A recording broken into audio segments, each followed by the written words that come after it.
प्रसाद चालू करो। Okay sir. Okay. Hello guys, hello everyone, hello everyone.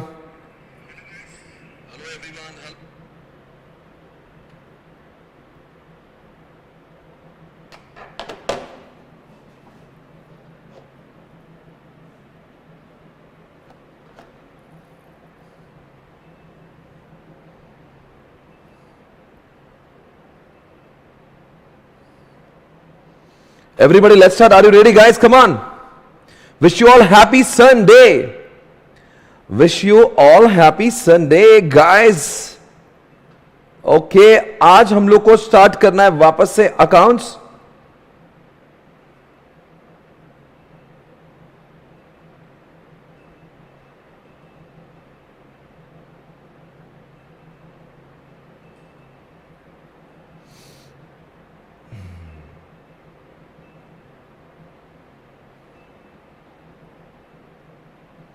Okay guys, let's start. Come on, once again. So I hope you all are ready. चलो, पढ़ने का समय आ चुका है। आज हम लोग बहुत अच्छे से पढ़ेंगे, मजे करेंगे। संडे के दिन ऐसा फील मत करो बार बार कि आज संडे है, संडे है। Don't feel as if it is Sunday today, okay? ज्यादा फील करते, ज्यादा महसूस होता है संडे तो सभी का ही होता है। हैप्पी संडे नहीं, बैड संडे ऐसा नहीं बोलते बच्चों, ऐसा बिल्कुल नहीं। देखो आपको क्या लगता है, आपके पास तो भी कोई वजह है संडे के दिन काम करने की? क्या मेरे पास कोई वजह है? क्या मुझे कोई जरूरत है काम करने की? But it is all about commitment. Once you have committed you can not take it back. It becomes my responsibility, even it becomes your responsibility because you have given commitments to your parent that कि आपको बहुत आगे जाना है। वैसे अगर मैं काम नहीं भी करूँ तो कौन क्या कर लेगा? आज आप भी छुट्टी मांग रहे थे, मुझे भी अच्छा है। It is all about giving commitment. एक बार आपने कमिटमेंट कर दिया तो फिर आप उसको खुद भी चेंज नहीं कर सकते। Everybody okay guys, got it? चलो everyone, are you ready? Come on. So guys, हम लोग पहले शुरुआत करते हैं इस चैप्टर से जिसका नाम है डिविडेंड। सर डिविडेंड वापस से क्यों पढ़ेंगे हम लोग? दोस्तों हमारी परंपरा रही कि जब भी हम लोग आगे बढ़ते हैं, अभी आपकी वाहियात जो बातें हैं ना, टाइम पास बंद करो, अभी कॉन्सेंट्रेट करो। Are you ready? Come on guys now. So dividend chapter में सेक्शन स्टार्ट होंगे। It starts from section number 123, it goes till section number 127। 123 talks about declaration of dividend, 124 talks about, come on guys, UDA 125, IEPF 126, abeyance and 127 penalties। आपसे मेरा सवाल है दोस्तों, बताएंगे dividend का पैसा कहां से आता है? From the current years profit, from the past years reserve, और कभी कभी दोस्तों सेंट्रल गवर्नमेंट, स्टेट गवर्नमेंट भी आपको दे सकते हैं। दोस्तों एक बार अगर आपका डिविडेंड डिक्लेयर किया, कितने दिनों के बाद में शेड्यूल बैंक में जाना चाहिए? With in 5 days it should be deposited in schedule bank. उसके साथ साथ में आपको समझना चाहिए 30 दिनों के अंदर उस इंसान को उसके पैसे उसके अकाउंट में मिल जाना चाहिए। या तो डिविडेंड वारंट मिलना चाहिए, एक तो डिविडेंड के पैसे दे दो, या एनईएफटी दे दो, या डिविडेंड वारंट दे दो, या कैश दे दो। पर चेक भी चेक चलेगा, पर पोस्ट डेटेड चेक नहीं चलेगा, गुड्स नहीं चलेंगे। उसके बाद में दोस्तों अगर कंपनी से fail to make the payment within 30 days तो company will have to be penalized as per section number 127। What is the penalty? 18% per annum। और दोस्तों बताएंगे जो कंपनी की पेनल्टी हुई वो 18% पर एनम पर बॉट अबाउट द डायरेक्टर। जो लोग डायरेक्टर दोषी पाए जाएंगे, जिन्होंने इंटेंशनली ऐसा कुछ किया है, उनको मिलेगी 2 साल तक की सजा और साथ साथ में 1000 रुपए रोज का जुर्माना भी देना होगा। दोस्तों अगर 30 दिनों के अंदर भी अगर वो इंसान अपने डिविडेंड लेने के नहीं आए, within 7 days it should be transfer to उड़ा unpaid dividend account as per section number 124। उसके बाद में दोस्तों आपको पता होना चाहिए, अगर अनपेड डिविडेंड अकाउंट में पैसा नहीं डाला तो विद 12% पर एनम के हिसाब से उसके ऊपर इंटरेस्ट भी लगता रहेगा। जितना लेट करोगे डालने में उतना इंटरेस्ट बढ़ता जाएगा। उसके साथ साथ में 90 डेज के अंदर वेबसाइट पे अपडेट आना चाहिए कि अभी तक किन किन लोगों का पैसा बाकी है। विद इन 7 years अगर वो बंदा अपने पैसे लेना चाहता तो ले सकता है, कंपनी में जाके अप्लाई करें, he will be able to encash his own funds. But in case he is not able to और he did not collect his fund within 7 years, तो entire fund will be along with the interest should be transfer to IEPF, investor education protection fund, as per section number 125। So दोस्तों आपसे एक सवाल पूछेंगे, अक्षय कुमार ने लगातार 7 साल तक अगर डिविडेंड नहीं लिया तो क्या होगा? लगातार 7 साल तक डिविडेंड वो नहीं लिया तो ऐसा समझे कि अब अक्षय कुमार दुनिया में नहीं और अक्षय कुमार के सारे शेयर्स जो है अब वो भी IEPF अकाउंट में जाएंगे। दोस्तों आपसे सवाल है डिविडेंड किसको दिया जाता है? जो रजिस्टर होल्डर होते हैं उनको जाता है या उनका बैंकर या उन्होंने किसी को ऑर्डर देकर कहा होगा कि तुम ले सकते हो? एक सवाल मैं पूछना चाहूंगा, जिस कंपनी ने सेक्शन 73 और सेक्शन 74 में जो डिविडेंड जो डिपॉजिट लिए थे और डिपॉजिट को उन्होंने रीपे टाइम पे नहीं किया, उसका इंटरेस्ट को टाइम पे नहीं दिया, तो दोस्तों ऐसे समय पे ऐसे लोगों को डिविडेंड बांटने का कोई अधिकार नहीं होता। एक सवाल है क्या फ्री रिजर्व जब भी हम लोग कंपनी के एग्जिस्टिंग प्रॉफिट नहीं होते पास्ट ईयर के रिजर्व्स को यूज करते हैं, उस केस में we are suppose to follow rule 3 के 4 कंडीशंस। कंडीशन नंबर 1, आपका जो पिछले 3 साल का एवरेज डिविडेंड है उससे ज्यादा का डिविडेंड आपकी बार नहीं होना चाहिए। दूसरी बात 10% of paid up share capital plus what FR और साथ साथ में 15% इतना पेड अप शेयर कैपिटल इतना पैसा आपके FR में जमा रहना चाहिए, बाकी सारा पैसा आप डिविडेंड के द्वारा दे सकते हो। कंडीशन नंबर 2 और 3 में से आपने करंट ईयर के लॉसेस और पास्ट ईयर के लॉसेस को भी माइनस करना चाहिए। फिर आप कहेंगे सर रूल में तो सिर्फ करंट ईयर लिखा है। दोस्तों रूल में सिर्फ करंट ईयर लिखा है, पर जब हम लोग सेक्शन को पढ़ते हैं तो वहां पे पास्ट ईयर का जिक्र किया है, यानी कि उसको इस तरह से पढ़ेंगे जब भी हम लोग माइनस करेंगे कंडीशन नंबर 2 में से और 3 में से आपको करंट ईयर के लॉस भी माइनस करना है और पास्ट ईयर के लॉसेस को भी आपको माइनस करना है। आगे आपके सामने बढ़ेंगे दोस्तों, अब बात करेंगे section number 126। If you remember 126 दोस्तों, अगर दिशा ने सलमान खान को अगर शेयर्स बेचा और अभी भी दिशा के नाम पे, तो दिशा को ही डिविडेंड मिलेगा। अगर वो सलमान के नाम पे आ चुका है सलमान को मिलेगा, पर दोस्तों दिशा ने बेचा और सलमान ने लिया है, पर सलमान के नाम पे अब तक शेयर्स नहीं है। Salman has given an application to the company कि मेरा नाम चढ़ा दो, पर अभी तक उनका नाम नहीं आया। इस केस में कंपनी को लगता है कि सलमान कह रहा है मुझे डिविडेंड दे दो, पर नाम पे अभी भी दिशा के है। तो दोस्तों इस केस में अबेंस वाला सेक्शन नंबर 126 आएगा, जहां पे डिविडेंड को अनपेड डिविडेंड अकाउंट में रखा जाएगा, यानी कि उसको होल्ड पे रखा जाएगा। और जब तक इस दौरान अगर कोई what do you call it bonus shares और राइट शेयर्स अगर वहां पे डिक्लेयर होते हैं तो उसको भी होल्ड पे रखा जाएगा, उसको भी अबेंस पे रखा जाएगा, वो किसी को भी नहीं जाएगा। इसी तरह से दोस्तों ये सारे सेक्शंस हमारे खत्म हुए। मुझे लगता है इस चैप्टर को मैंने पूरी तरह से रिवाइज कर लिया है। I think so. The entire chapter is revised. अगर मैं आपसे एक सवाल पूछूंगा फ्री रिजर्व के बारे में, अगर मान लीजिए अगर हम लोग पास्ट जो रिजर्व्स की बात करते हैं तो हम लोग कौन से रिजर्व्स का इस्तेमाल करते हैं? It can B only free reserve, it can not be dedicated reserves like CRR and DRR। इनका इस्तेमाल हम लोग नहीं कर सकते हैं। दोस्तों I think we are done. Okay, section number 125 को पढ़ लेते हैं। 125 के अंदर दोस्तों 11 सेक्शन है। 125 की बात करते हैं, ऐसे फंड का निर्माण कौन करेगा? ऐसे फंड का निर्माण बोलेंगे आप कौन करेगा? ऐसे फंड का निर्माण जो है वो और कोई नहीं, कौन करेगा? ऐसे फंड का निर्माण कौन करेगा? Central government. 125 ब्रैकेट में 2 आपसे पूछेंगे यहां पे क्या आता है? यहां पे आता है कि IEPF में कहां से पैसा आता है। 125(3) पैसा कहां पे जाता है? 125 सबसेक्शन 4 इनके somebody wants to claim for the funds which are deposited in IPF, वो कहां पे जाके क्लेम करेगा? वो उनको वहां जाना पड़ेगा जो लोग नंबर 5 में अपॉइंट हुए। Now what is subsection 5? Section 5 talks about 9 members, 7 तो मेंबर्स होंगे और 2 एक चेयरपर्सन होगा और एक साथ में वहां पे CEO, एक चेयरपर्सन होता है, एक CEO होता है। साथ में अगर बात करें 125 सबसेक्शन 60 इसके काम करने के रूल्स एंड रेगुलेशंस जो है वो कौन डिसाइड करेगा? Central government. 125(7) इनको लगने वाले जो रिसोर्सेज है कौन देगा? Central government. 125(8) they are supposed to maintain the books of accounts. 125(9) says जो 5 में लोग आए वो 3 के ऑब्जेक्टिव्स पे खर्चा करेंगे। 125(10) इसका ऑडिट होना चाहिए, CAG ऑडिट करेगा and the audit report will be submitted to the central government. And 125(10) दोस्तों एक बार सेंट्रल गवर्नमेंट के पास में रिपोर्ट आएगा, सेंट्रल गवर्नमेंट उसको भेजेगा पार्लियामेंट के पास में, ताकि पार्लियामेंट को भी समझे आखिर हुआ क्या है। ओके एवरीबॉडी, आई थिंक ये पूरा का पूरा चैप्टर आपको रिवाइज है। आप अगर हां कहेंगे, are you feeling confident guys? Are you feeling confident guys? Come on everyone, are you feeling confident on chapter dividend? मैंने आपको पहले से ही कहा था जो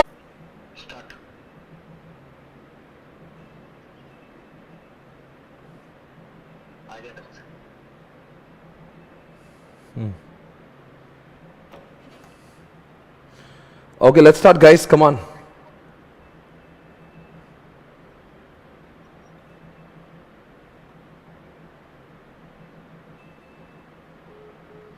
Come on guys, let's start. Okay. Can I start?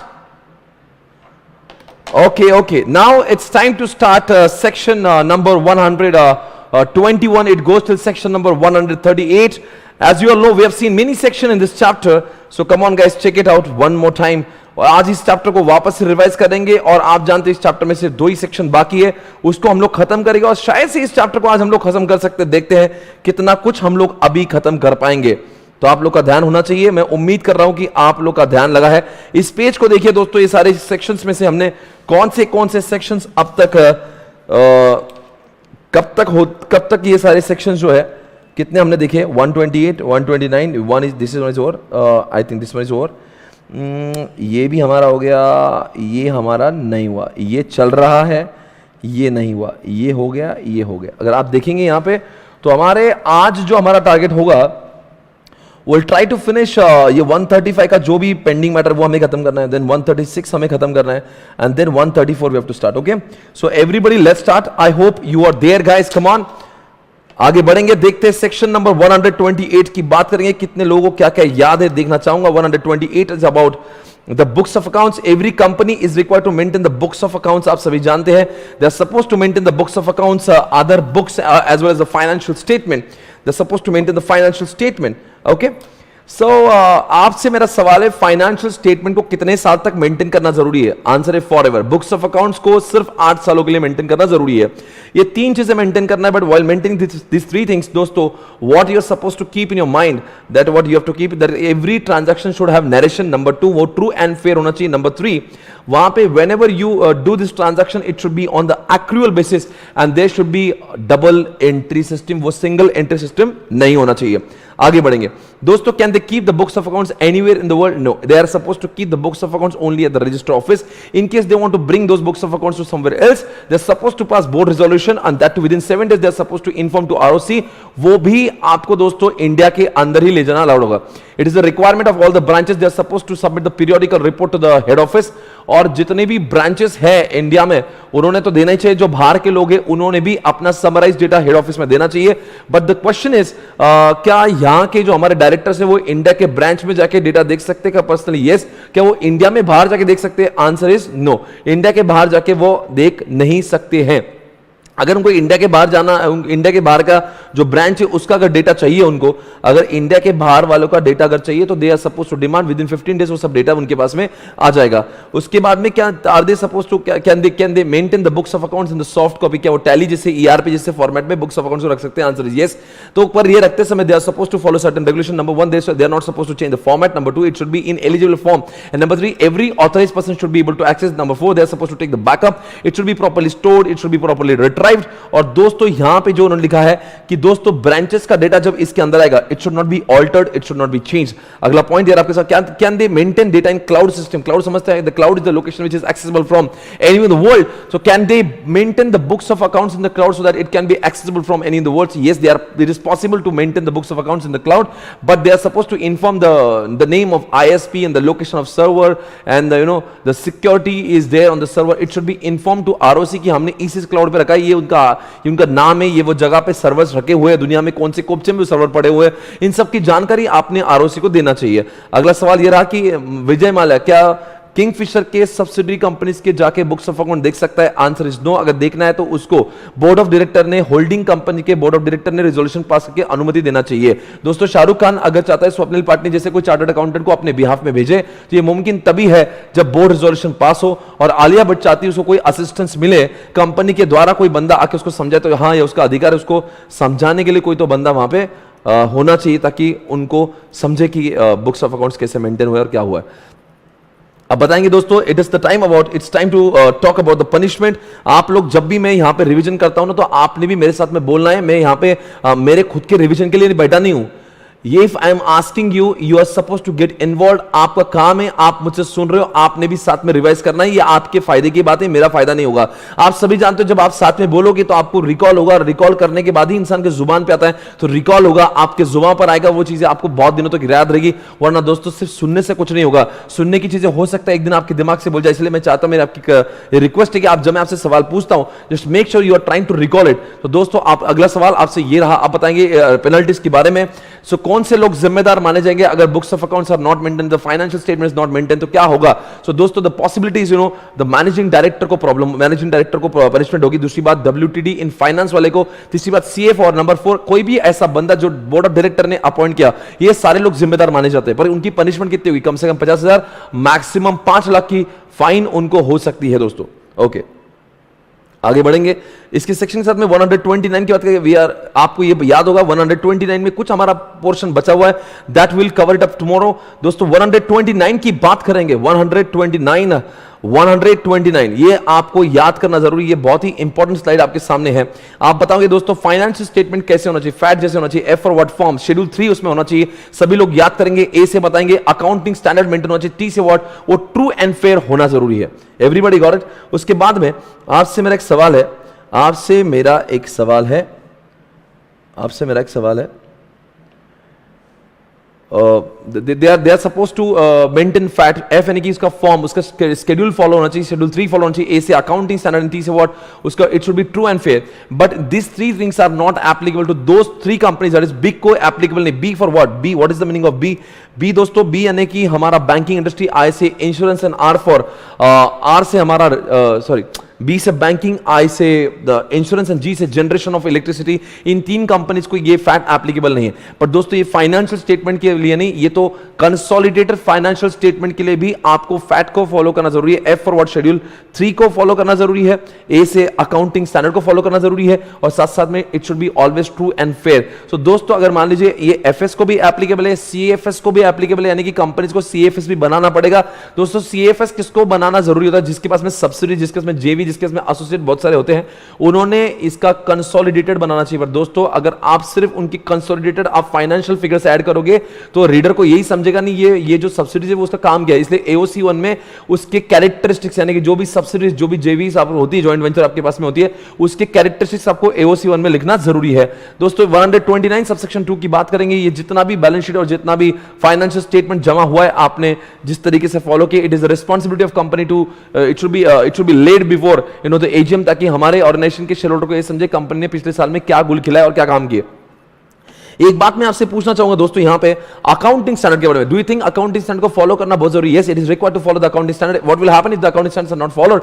So it's first point is you are supposed to disclose below the financial statement that which accounting standard was not followed. Number 2, why it was not followed, and number 3, what is the impact if it is not getting followed. ये आपको वहां पे लिखना जरूरी होता है। इसके बाद में अगर मैं आपसे सवाल पूछूंगा what will be the punishment if the financial statement के लिए 129 सेक्शन फॉलो नहीं होता। आप सभी जानते हैं 129 का अब दायरा बढ़ चुका है।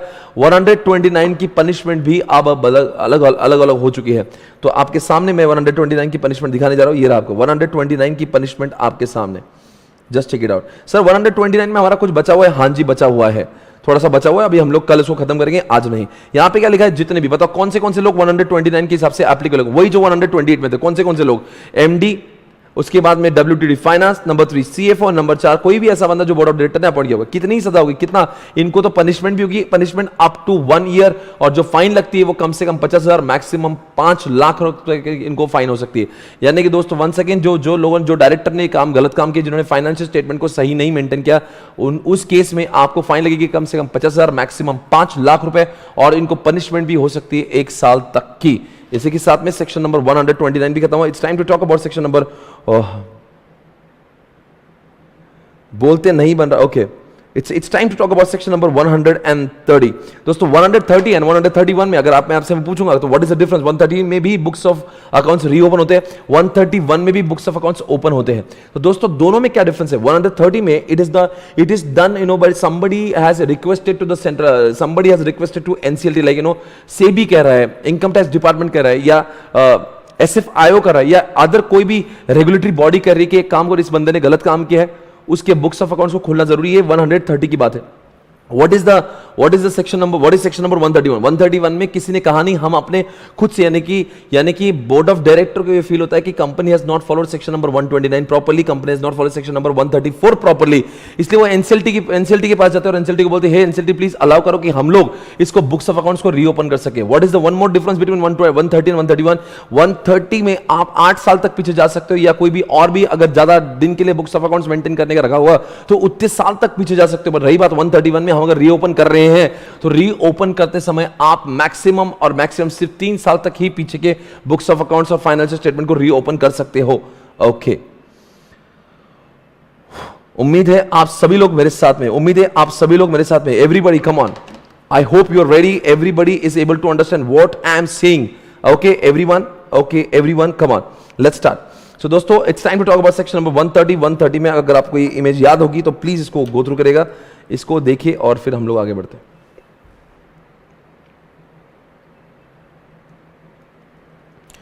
क्या आपको याद आ रहा है देखने के बाद में, अगर इनमें से कोई भी व्यक्ति सेबी, इनकम टैक्स डिपार्टमेंट या फिर मान लीजिए सेंट्रल गवर्नमेंट या कोई भी स्टैट्यूटरी बॉडी जैसे कि एसएफआईओ, इनको लगता है इस ऑर्गेनाइजेशन में कुछ तो फ्रॉडुलेंट है, इनको लगता है कुछ तो मिसमैनेजमेंट है और एनसीएलटी को अप्लाई करेगा और एनसीएलटी को भी ऐसा ही फील होता है, तो इनके बुक्स ऑफ अकाउंट्स को रीओपन करने दिया जाएगा।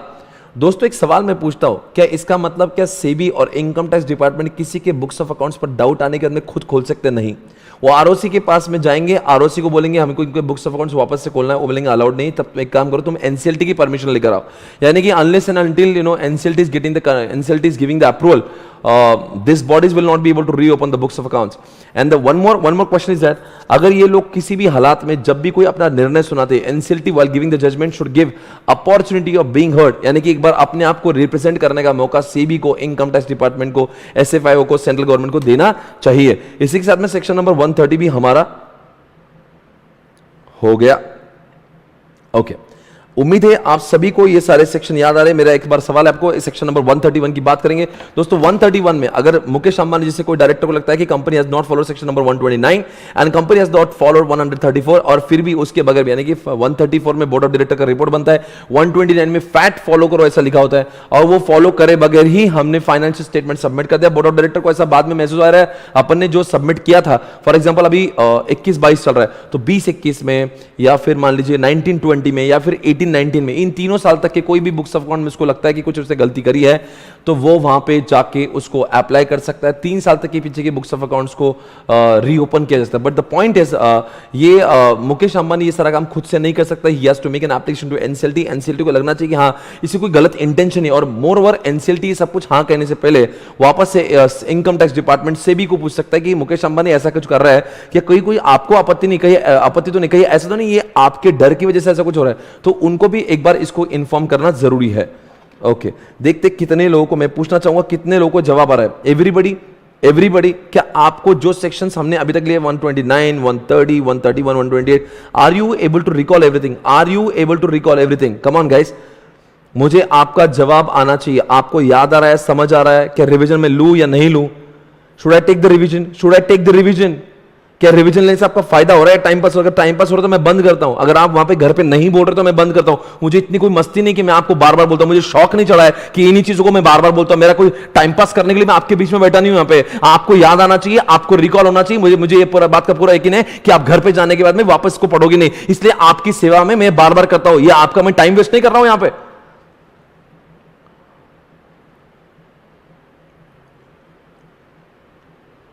कभी आपने खुल के कहा सर रिवीजन हो रही है, हमको फायदा हो रहा है कि नहीं हो रहा है? अरे आप बोलेंगे तो समझ में आएगा ना। How will I know? अगर मेरे सामने अगर स्टूडेंट्स होते तो I would have asked them, but in since I am not able to understand कि आपका व्हाट इज योर सोच ऑन दिस। सब लोग कह रहे हैं फायदा बहुत हो रहा है, फायदा बहुत हो रहा है, कि हमें याद आ रहा है। ओके लो सर रिवीजन लो, सेल्फ रिवीजन की जरूरत ही नहीं है। ओके हाँ हमें याद है। मेरे सवालों का जवाब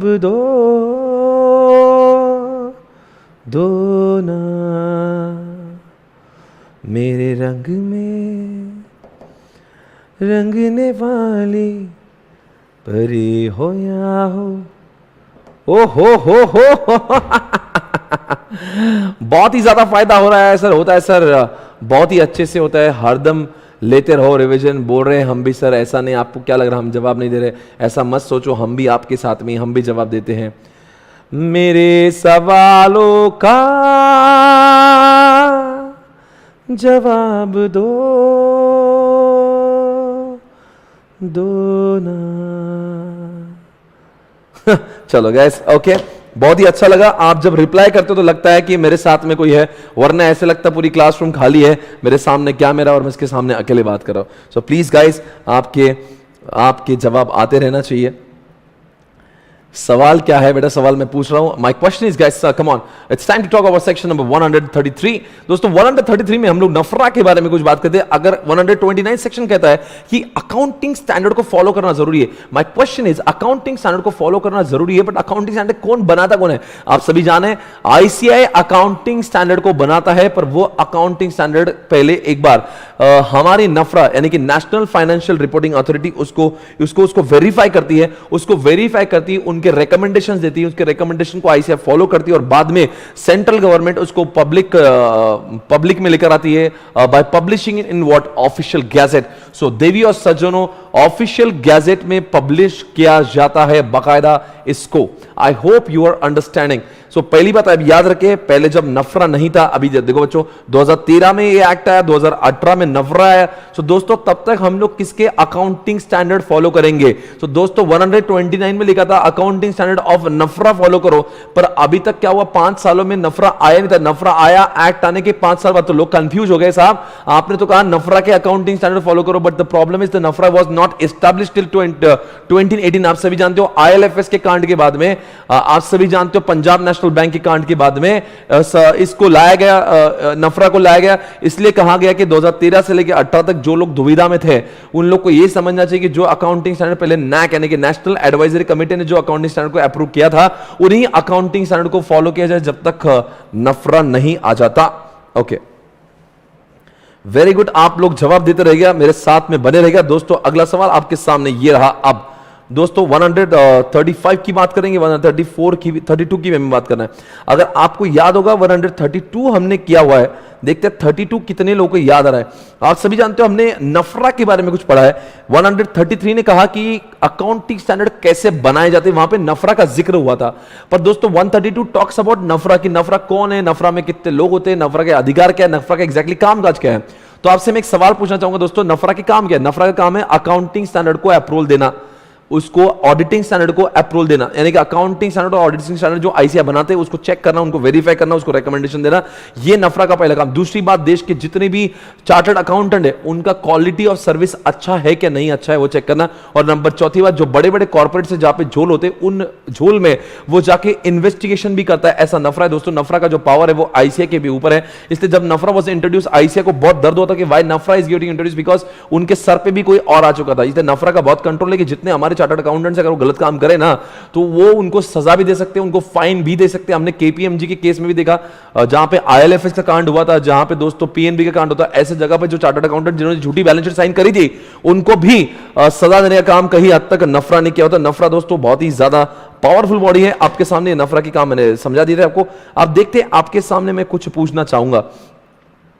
ये यहां पे कुछ लिखा हुआ है, उनके पास में एक चेयरपर्सन होता है, उनके पास में पार्ट टाइम मेंबर भी हो सकते हैं, फुल टाइम मेंबर भी हो सकते हैं, मैक्सिमम 15 नंबर उनके पास में हो सकते हैं, वो चाहे पार्ट टाइम हो चाहे फुल टाइम हो। अगर आपको याद है उस दिन मैंने आपको वेबसाइट दिखा दी तो मैक्सिमम 6 ही लोग वहां पे थे, वैसे तो 15 तक हो सकते हैं, डिपेंड करता है। अब इनका ये भी बोलना है कि जो बंदा जो चेयरपर्सन है और जो मेंबर आया हुआ है ही शुड बी इंडिपेंडेंट, किसी भी तरीके से उसका इंडिपेंडेंस अफेक्ट नहीं होना चाहिए। यानी कि अब बंदो उस वहां पे लिखा है कि यहाँ पे provided also the chairperson members who are in full time employment with NFRA shall not be associated with any firm. जब वो अपॉइंटेड है तब भी वो किसी ऑडिट फर्म के साथ में संबंध उसके ना रहे। और साथ साथ में जो लोग जैसे कि मान लीजिए आज नफरा का जो बंदा है वो अभी तो जिस समय वो अपॉइंट हुआ तब तक उसका किसी भी सीए फर्म के साथ में कोई कनेक्शन नहीं होना चाहिए। साथ साथ में वो जब उसका जॉब छूट जाए उसके बाद भी 2 साल तक किसी भी ऑडिट फर्म के साथ में उसका कोई कनेक्शन होना नहीं चाहिए, क्योंकि वो बायस्ड हो सकता है। अब आगे बढ़ेंगे दोस्तों, आपके सामने इसमें एक पावर की बात करें कि इसके पास में सिविल कोर्ट कितने पावर है। आप सभी जानते हैं सिविल कोर्ट का पावर होता है production of books of accounts. वो समन्स दे सकते हैं, लोगों को बुला सकते हैं, production of books of accounts के लिए बोल सकते हैं, वो लोग एफिडेविट के लिए बोल सकते हैं, वो विटनेस के लिए बोल सकते हैं।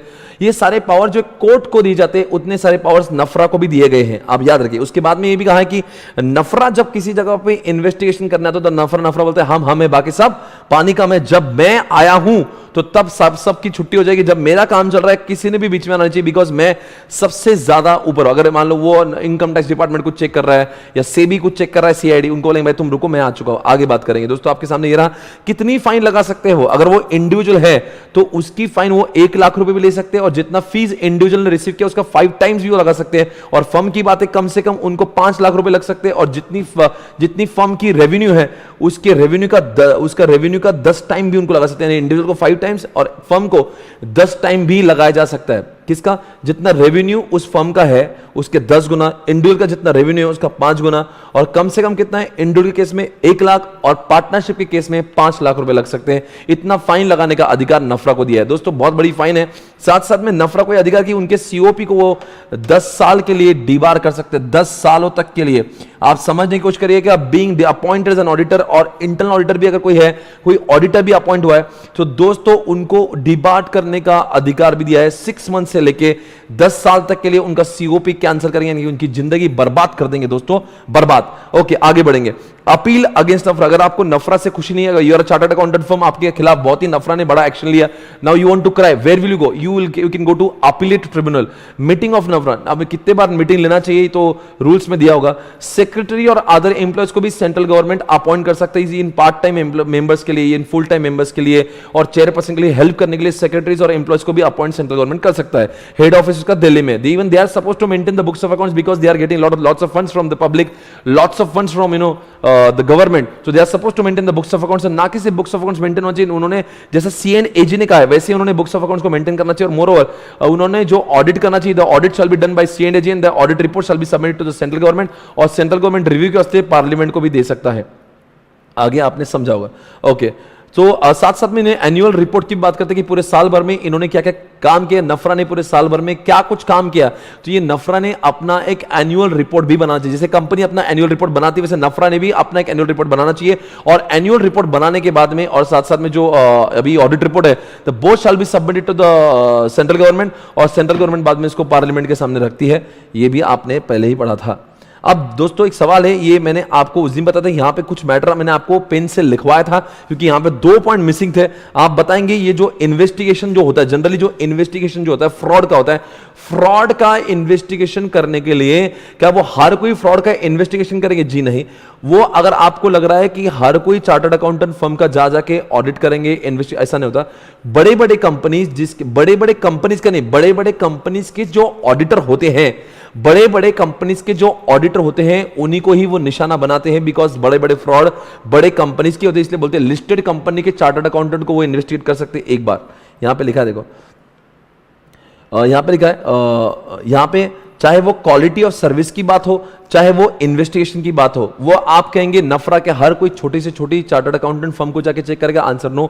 नफरा का जो दायरा है, नफरा देखो भाई, again they are having limited resources, इतने सारे चार्टर्ड अकाउंटेंट फर्म्स इंडिया में, अगर आपको लग रहा है हर किसी का क्वालिटी चेक करेंगे, हर किसी का इन्वेस्टिगेशन करें, तो ऐसा होगा नहीं। They will check the quality of services of the chartered accountant firms and they will do the investigation only of the chartered accountant of the listed company, या फिर अनलिस्टेड कंपनी में उनका क्राइटेरिया, अनलिस्टेड कंपनी जहां पे उनका borrowing जो है वो 500 करोड़ से उनका बोरिंग ज्यादा है, या उनका पेड अप शेयर कैपिटल भी 500 करोड़ या उससे ज्यादा है, या उनका टर्नओवर 1000 करोड़ या उससे ज्यादा है, तो उन्हीं कंपनीज के चार्टर्ड अकाउंटेंट को वेरीफाई कर सकते हैं। तीसरी बात, banking company, insurance company, electricity company, इनका चाहे टर्नओवर कुछ भी हो, इनको भी वो इनके चार्टर्ड अकाउंटेंट को वो उनके ऑडिट फर्म को वो इन्वेस्टिगेशन कर सकते हैं। कौन? नफरा। नंबर चौथी बात आपको याद होगा दोस्तों, इनके अलावा भी हमारे पास में 2 ऐसे पॉइंट है, देखते कौन जवाब देगा। इसके अलावा भी और 2 पॉइंट है, देखते कौन जवाब देगा। इनके अलावा भी 2 और पॉइंट है, इनके अलावा भी 2 पॉइंट है।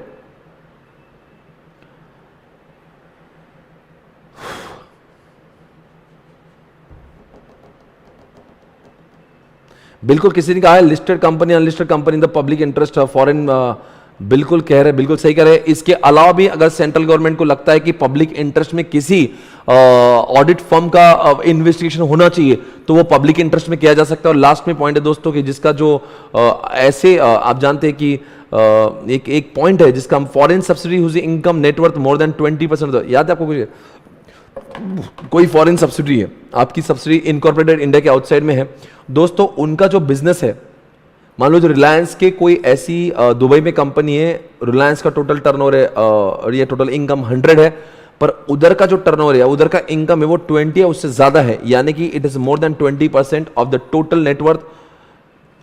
आई थिंक नेटवर्थ और या नेटवर्थ और इनकम की बात करेंगे। अगर रिलायंस का जो टोटल नेटवर्थ है या रिलायंस का जो टोटल इनकम है, अगर उससे 20% से ज्यादा अगर किसी भी फॉरेन सब्सिडी का होगा तो उनके चार्टर्ड अकाउंटेंट का, उनकी ऑडिट फर्म का भी इन्वेस्टिगेशन नफरा कर सकता है। यानी कि रिलायंस की बात में बहुत सारी सब्सिडीज होंगी जो फॉरेन में है, पर उनका सभी का इन्वेस्टिगेशन करने की जरूरत नहीं है। वजह है कि उनका स्केल बहुत छोटा है। ऐसी सब्सिडी जो फॉरेन में इनकॉर्पोरेट है पर जिसका जिसका जिसका वॉल्यूम ऑफ बिजनेस बहुत बड़ा है, या हमारे टोटल नेटवर्थ से उसका 20% से ज्यादा है, या हमारे टोटल इनकम से, यानी कि जो रिलायंस की टोटल इनकम है उसमें उसका 20% से ज्यादा है, उस केस में उसके चार्टर्ड अकाउंटेंट को भी हम लोग चेक कर सकते हैं। इसी की तरह से हमारा ये सेक्शन भी खत्म हो चुका है।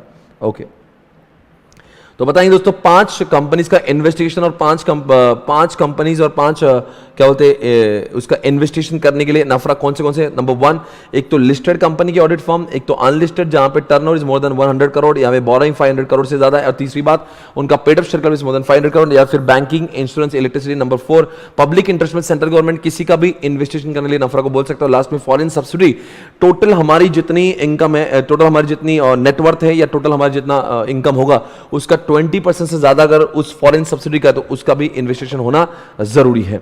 इसी के साथ में हमने ये भी सेक्शन खत्म किया दोस्तों 134 और 130। एक बार सभी सेक्शन को रिवाइज करते देखते कितने लोगों को याद है।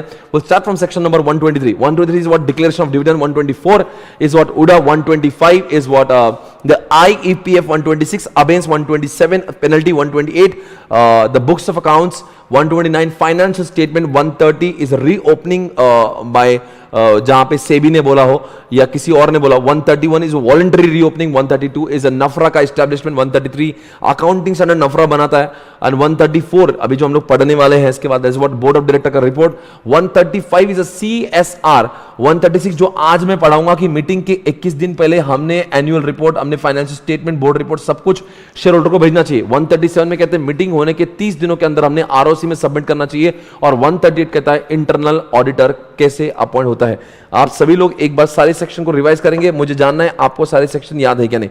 एक बार सभी लोग फिर से एक बार सारे सेक्शन को रिकॉल करें। 123 की बात करेंगे, it's about what declaration of dividend, 124 Uda, 125 IEPF, 126 अबेंस, 127 penalties, 128 books of accounts, 129 financial statement, 130 reopening of the books of accounts, 131 is also reopening but 131 is voluntary, 131 कोई के बोलने पे, 132 is a नफरा का establishment, 133 नफरा बनाता है accounting standard, 134 board of director का रिपोर्ट में क्या क्या होना चाहिए, 135 is a CSR corporate social responsibility, 136 meeting होने के 21 दिन पहले हमने सारे एनुअल रिपोर्ट्स, सारे फाइनेंशियल स्टेटमेंट ऑडिटेड, ये सब कुछ शेयर होल्डर को भेजना चाहिए ताकि शेयर होल्डर तैयारी कर सके। 137 मीटिंग होने के 30 दिनों के अंदर सारा जो ऑडिटेड बैलेंस शीट है वो हमने ROC को सबमिट करना चाहिए। And what is 138 internal auditor कौन से आपको याद होगा, दीपिका पादुकोण लटक गई एंड ऑल दैट, वो सब 138 में आता है इंटरनल ऑडिट।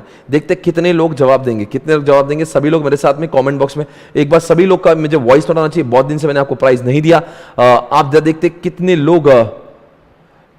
लोग हैं, आप में से कितने लोग सारे सेक्शन को एक साथ बैक टू बैक रिकॉल कर पाएंगे। 123 से लेके 138 एक बार पहले मैं रिवर्स ऑर्डर में जाता हूं और फिर आप मुझे अभी रिकॉर्ड करना नहीं है, मैं आपको पहले 138 से लेके जाता हूं। 138 में इंटरनल ऑडिट, 137 में ROC को सबमिट करना 30 दिनों के अंदर, 136 मेंबर्स की ये पावर है कि वो उनको मिलना चाहिए 21 दिन पहले मीटिंग के। 135 CSR, 134 is about the board report, 133 नफरा के पास में अकाउंटिंग स्टैंडर्ड बनाने का पावर, 132 एस्टैब्लिशमेंट ऑफ नफरा, 131 इज रीओपनिंग वॉलंटरली, 130 रीओपनिंग जब कोई और बोलता है, 129 फाइनेंशियल स्टेटमेंट में फैट होना चाहिए, 128 books of accounts, 127 is a penalty, 126 abeyance, 125 IEPF, 124 उड़ा, 123 डिक्लेरेशन ऑफ डिविडेंड। आप सभी का वॉइस नोट चाहूंगा, आप 123 से लेके 120 तक बैक टू बैक बगैर भी पॉज लिए कौन मुझे जवाब देगा, आपका जवाब का इंतजार होगा। अभी तक जितने लोगों के प्राइस मैंने बोले थे मेरे हिसाब से मैंने सबके दे दी है। आज का ये सवाल आपके सामने, कौन मुझे सारे डिविडेंड सारे के सारे सेक्शन 123 से लेके 130 तक रिवाइज करके दिखाएगा। जाहिर सी बात 2 सेक्शन हमने पढ़े नहीं, वो मैं डिटेल में पढ़ाऊंगा, अभी मैं सिर्फ सेक्शन नंबर के बारे में पूछ रहा हूं। देखते कितने लोग इसको रिवाइज कर पाएंगे।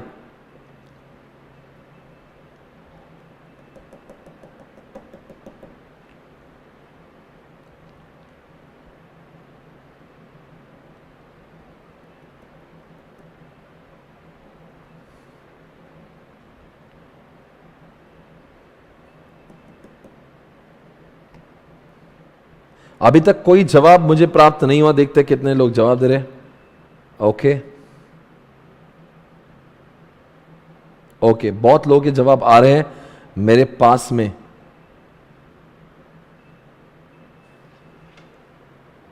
UDA 125 IEPF declaration of dividend 124 UDA 125 IEPF 126 abeyance 127 penalty 128 books of accounts 129 financial statements 130 reopening by SEBI 131 voluntary reopening 133 NAFRA will establish the accounting standards 132 will be account 132 was the establishment of NAFRA 137 copy of financial statements 135 CSR 138 internal audit। और चिंटी बीच में ही आपने रोक दिया, क्या हुआ आपको? देखते कोई तो जवाब आया है यहाँ से। इसका नाम है प्रेरणा। टुडेज लेक्चर वाज ऑसम, ऐसा उनका पहले लेक्चर था। एक बार सर देखते क्या बोलती प्रेरणा। 133 declaration of dividend 124 UDA 125 IEPF 126 abeyance 127 punishment 128 books of account 129 financial statement 130 voluntary revision of financial statements voluntary? and board reports 130। गलत बोल रही है, गलत बोला इन्होंने। एक बार देखता हूं और कोई जवाब दे रहा है क्या।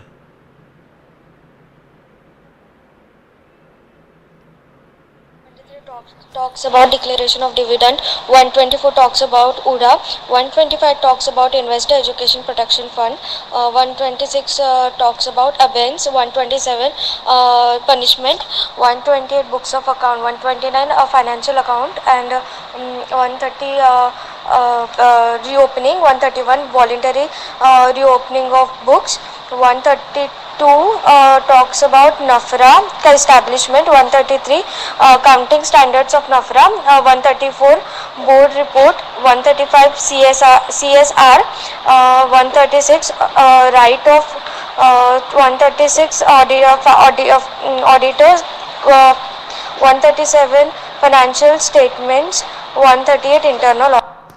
अरे यार 136 और 137 में गड़बड़ कर दिया ना चिंडी आपने। 123 declaration of dividend, 124 UDA, 125 IEPF, 126 abeyance, 127 penalty, ठीक है punishment। उसके बाद sir 128 books of account, 129 financial statement, 130 reopening by NCLT, ठीक है 131 voluntary reopening, ठीक है 132 NAFRA, उसके बाद 133 accounting standard by NAFRA, 134 financial statement और sir board report, 135 CSR, 136 copies of audited financial statement, 137 member को भेजना 30 दिन के अंदर, आरओसी को भेजना, और 130 इंटरनल ऑडिट। वेरी गुड यार, I am so proud of you. बहुत अच्छे से आपने बोला बेटा, I am so proud of you. आपको मिलता है हमारी ओर से आज का प्राइज। आखिरी में नंबर है 643। बाकी सभी लोगों ने ट्राई किया, सभी का इस शो में फिर से एक बार स्वागत है दोस्तों। अभी बढ़ेंगे, आपका नाम जरा बता देंगे बेटा, क्या नाम है आपका? लास्ट में 643, कमान। ओके, बहुत दिन से बच्चा ट्राई कर रहा, आखिर में यहां पे उनका नंबर लग गया है। यहां पे आने के लिए दो चीज चाहिए, एक तो किस्मत और एक तो स्पीड। दो अगर आपके पास में है तो आप आ सकते हो। ऑब्वियसली आपका जवाब सही होना चाहिए। आगे बढ़ेंगे दोस्तों आपके साथ में। 135 के पहले हम लोग 137 और 138 को एक बार देख लेते हैं। आपको मेरा सवाल है, 134 तो हमने किया नहीं, 135 हम लोग आज करेंगे। 136 मैंने आपको पढ़ाया नहीं, 137 138 को एक बार रिवाइज करते हैं। देखते हैं 137 में कितने लोगों को क्या कुछ याद है। डू यू रिमेंबर गाइस 137 में हमने क्या पढ़ा था? इफ यू रिमेंबर 137 में हम लोग मीटिंग होने के 30 दिनों के अंदर आरओसी में जाके सब लोग सब कुछ सबमिट करते हैं, राइट? वो उसी के बारे में अब आपको कुछ सवाल मैं पूछने वाला हूं। ये रहा आपके सामने सवाल।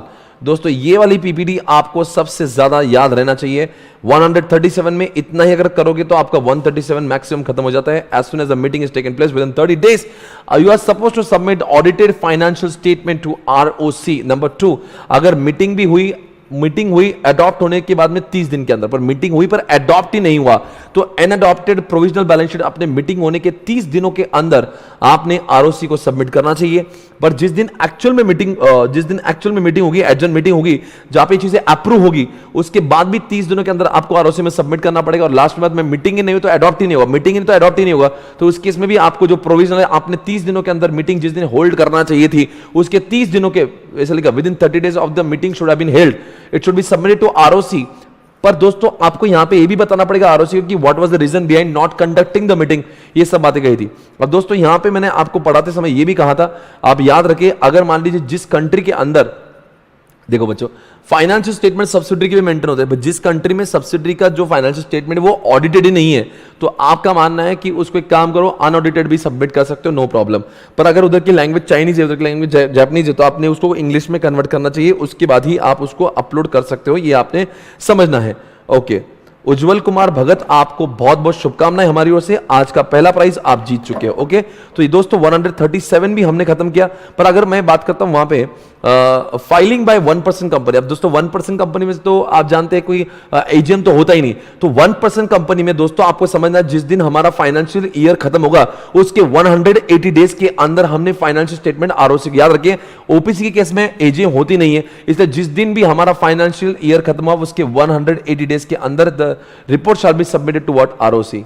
Okay okay okay okay okay, चलो ठीक है, ये सारी बातें शायद से हमने 137 की भी अब खत्म कर ली है।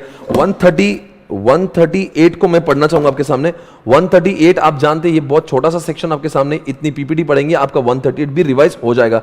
If you remember what is 138 में आप बताएंगे कौन से लोग इंटरनल ऑडिटर बन सकते हैं। दोस्तों एक होता है स्टैट्यूटरी ऑडिट, एक होता है इंटरनल ऑडिट। स्टैट्यूटरी ऑडिटर को अपॉइंट करता है शेयर होल्डर, एक होता है इंटरनल ऑडिटर अपॉइंट करता है board of director. Board of director चाहते हैं कि अगर मान लीजिए हमारे कंपनी में गवर्नेंस नहीं रहेगा तो गवर्नमेंट हमारी बहुत बजाएगी, हमको ही पनिशमेंट होगी, इसलिए हम ही क्या करते हैं कि इंटरनल ऑडिटर अपॉइंट करते हैं, जो बार-बार चेक करेगा कि कंपनी के अंदर कंप्लायंसेस हो रहे हैं कि नहीं हो रहे। तो अब इसका अपॉइंटमेंट कौन करता है, बोर्ड ऑफ डायरेक्टर। वो सीए भी हो सकता है, सीडब्ल्यू भी, या उनके जैसे क्वालिफिकेशन का कोई भी व्यक्ति हो सकता है। वो प्रैक्टिसिंग भी चलेगा, नॉन प्रैक्टिसिंग भी चलेगा। वो कंपनी का एम्प्लॉय भी हो सकता है, कंपनी का एम्प्लॉय नहीं भी हो सकता है। दोस्तों कौन सी कंपनी के लिए इंटरनल ऑडिटर एप्लीकेबल है, एक तो लिस्टेड कंपनी, सारी लिस्टेड कंपनी के लिए इंटरनल ऑडिटर लाना जरूरी है। और जो कंपनी अनलिस्टेड है उनके अंदर डीपीएलटी यानी कि दीपिका पादुकोण लटकी, यानी D for deposit, P for paid up, L for loan, T for turnover. D for deposit, P for paid up, L for loan, T for turnover। इन चारों में से कोई भी एक कंडीशन अगर फुलफिल होती है, यानी कि यहाँ पे 25, 50, 100, 200, 25, 50, 100, 200, DPLT, इन चारों में से कोई भी एक कंडीशन फुलफिल होती है, वहां पे इंटरनल ऑडिटर का आना जरूरी है।